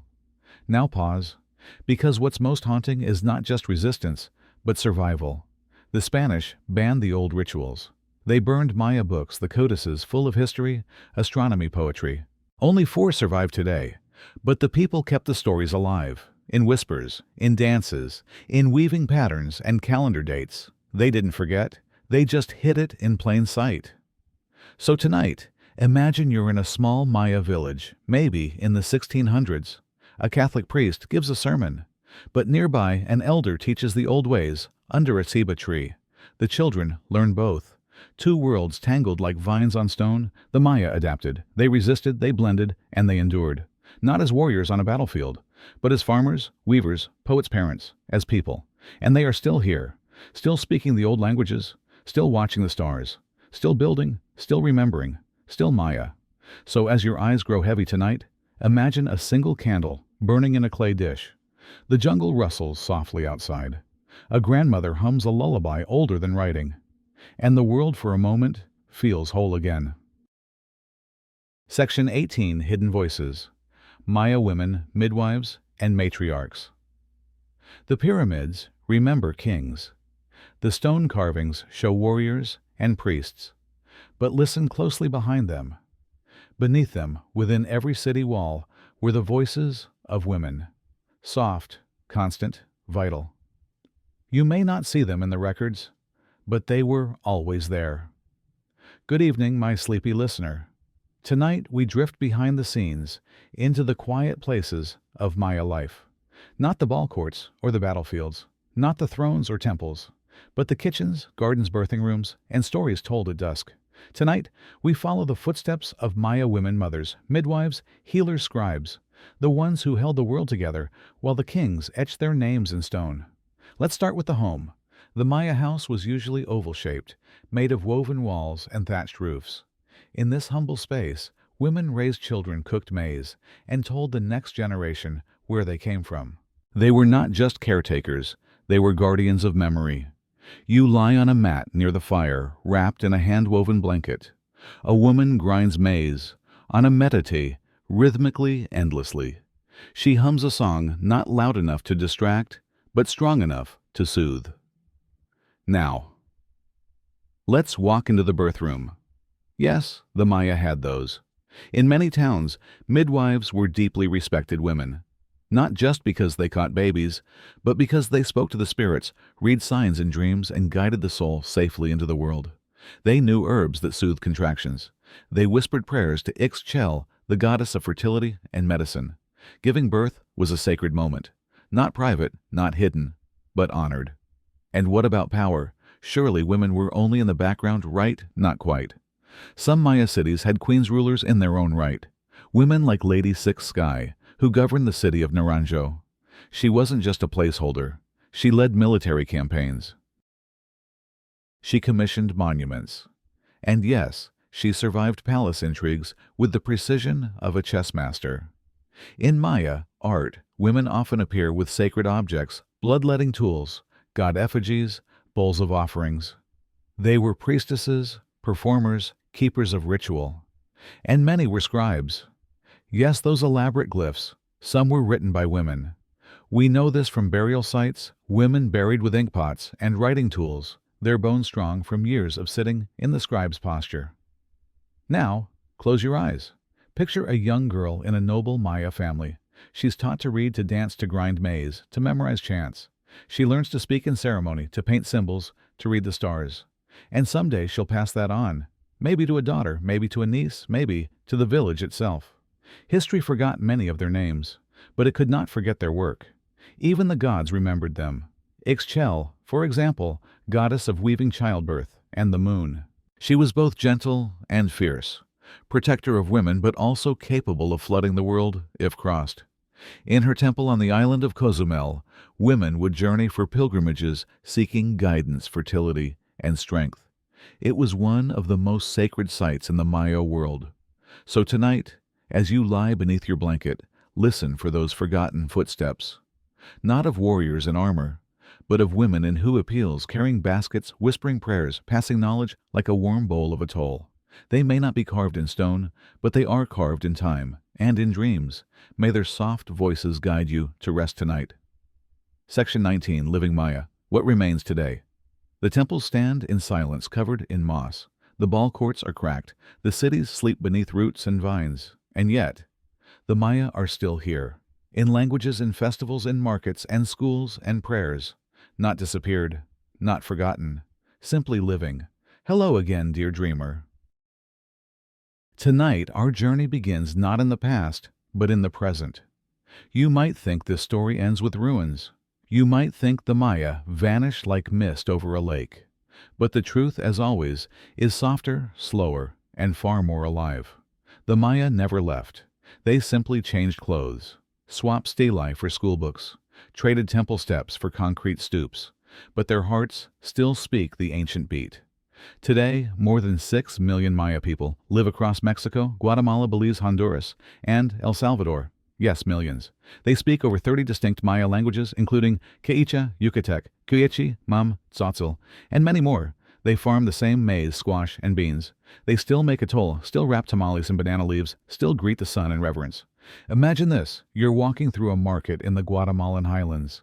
The air smells of roasted corn and smoke. Vibrant woven fabrics stretch across every stall, reds, indigos, golds. Each pattern tells a story. The mountain it comes from, the family who wove it, the gods it honors. A little girl runs past in a hand-embroidered huipil, the same kind worn for centuries. She giggles. You smile. You're not in the past. You're in a world that carries the past inside it. Now, drift with me to a quiet village. A ceremony is beginning. The elders light copal incense. The air grows thick with sacred scent. A boy recites the Popol Vuh, the ancient Maya book of creation, in Quechua. His voice is unsure, but his eyes are steady. Around him, candles flicker. This is not a museum. This is not reenactment. This is Maya life. In schools, Maya children learn to read both Spanish and their mother tongues. In cities, Maya activists defend land and language. In festivals, the old gods and Catholic saints dance together side by side. They never stopped adapting, never stopped remembering. Even after centuries of colonization, discrimination, and forgetting by outsiders, the Maya still hold on to who they are. And now, finally, the world is listening. Archaeologists collaborate with Maya elders. Schools offer classes in ancestral languages. And in 2019, the Popol Vuh was declared intangible cultural heritage by UNESCO. Still, not everything is simple. Maya communities face poverty, land struggles, climate change, and political neglect. But they endure as they always have, because resilience is in their bones. They were farmers, astronomers, poets, kings, warriors, scribes, midwives. And today, they are lawyers, teachers, tour guides, weavers, musicians, dreamers. Their ancestors built pyramids aligned to Venus. They counted days with stunning precision. They told stories of hero twins and gods of maize. And now, they text those stories. They post them. They write poems in Quechua on Facebook. Yes, even the gods might scroll today. So my sleepy friend, as you settle into your pillow, remember this: the Maya were never gone. They are your neighbors, your classmates, your favorite street food vendor. They walk beside you. They speak the old words. They dream the old dreams. And when they look at the stars, maybe, just maybe, they still whispered a kukulkan, just in a different voice. So tonight, listen for them in the wind outside your window. A soft syllable, a remembered prayer, a future that never forgot its past. Sleep well, dear one. You're resting in the arms of history. Section 20. Echoes in Stone. What can we learn from the Maya? The stones do not speak, but they remember. They hold the heat of suns long set. They hold the questions we keep asking, not just what happened to the Maya, but what might happen to us. Hello again, night traveler. You followed the footsteps of gods and kings, midwives, and merchant stars and seeds all the way to the end. Or perhaps not the end. Perhaps just a quiet pause. Tonight, we don't search for answers. We let the questions hum like lullabies. You're standing now at the foot of a crumbling pyramid. The vines are thick, but the shape is still clear. It once touched the sky, and you wonder, not just how the Maya fell, but how they rose, how they built a calendar more accurate than the Gregorian, how they mapped Venus, counted every eclipse, how they grew enough maize to feed millions without steel, without beasts of burden, without the wheel. What if we are not more advanced, only differently forgetful? Close your eyes. Hear the sound of a jungle at night, frogs clicking, wind rustling through ceiba leaves. Above you, the stars pulse, the same ones the Maya watched for prophecy and planting. What they saw, we see. What they feared, drought, imbalance, forgetting, we fear too. Their cities fell not only to war, but to climate shifts, to overuse, to cycles ignored. They did not vanish, but they did stumble. and their stones remain to remind us greatness is not permanent. Harmony is not guaranteed, but listen, they also left behind beauty, poetry, temples, glyphs like songs, a respect for the land, a reverence for the sky, a humility before the cosmos. They lived with questions as sacred things, and now, so do we. Maybe that's what we truly inherit from them, not answers carved in stone, but wonder etched in time. So what can we learn from the Maya? We can learn that no civilization is immortal, but memory can be. We can learn that collapse is not the same as disappearance, that survival may wear new clothes, and that listening to the land, to the stars, to forgotten voices is not just wise, it is necessary. You're tired now, aren't you? The vines sway gently around you. The temples breathe old stories. You are not alone. The past has held your hand tonight, and maybe, just maybe, it will whisper you to sleep. Sweet dreams, little traveler. May the gods of Maze guard your rest. May Ixchel wrap you in soft moonlight. May your dreams be deep and full of stars. The stones do not speak, but they remember. They hold the heat of suns, long set. They hold the questions we keep asking. Not just what happened to the Maya, but what might happen to us. Hello again, night traveler. You've wandered through time with me, tracing shadows and sunlight across the centuries. From the towering pyramids of Tikal to the humble homes of village women, you've heard the stories whispered by stones and stars. Now you stand once more at the foot of a great Maya temple, its surface cracked and softened by centuries of rain and moss. It still holds a secret, a story waiting to be remembered, not just of what was lost, but what was never truly gone. The Maya were builders, builders of cities that rose like mountains, builders of calendars that danced with the cosmos, builders of stories that wove gods and humans into one. But they were also dreamers, dreamers who looked at the night sky and asked questions bigger than themselves. Questions we still ask tonight. How do we live in harmony with the world? How do we survive drought, famine, and change? How do we pass knowledge forward so it does not disappear? The Maya remind us that answers are not always simple. Their collapse was not sudden, nor was it total. It was a slow fading of balance, a warning written in cracked pottery and shifting soils. As you imagine the dense jungles creeping over stone cities, consider this. Our world today is much like that ancient jungle. We face climate change, political unrest, and the fragile threads that hold societies together. But unlike the Maya of the past, we have their legacy.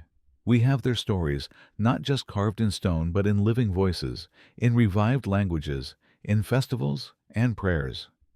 There's a quiet power in remembering, a power in honoring those who came before. In the rustle of leaves, you might hear a Maya song.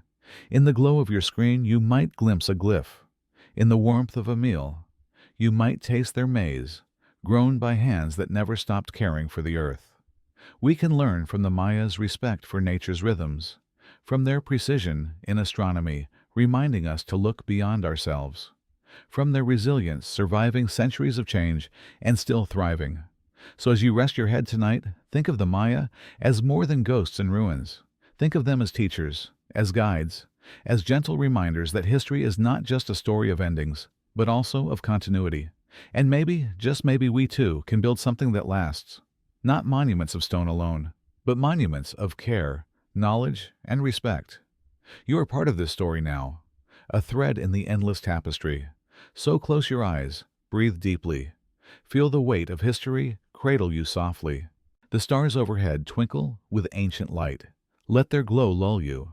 And as you drift, remember the Maya did not disappear. They live on in every quiet moment, in every question asked, in the echoes of stone. Good night, dear friend. May your dreams be full of stars and soft shadows.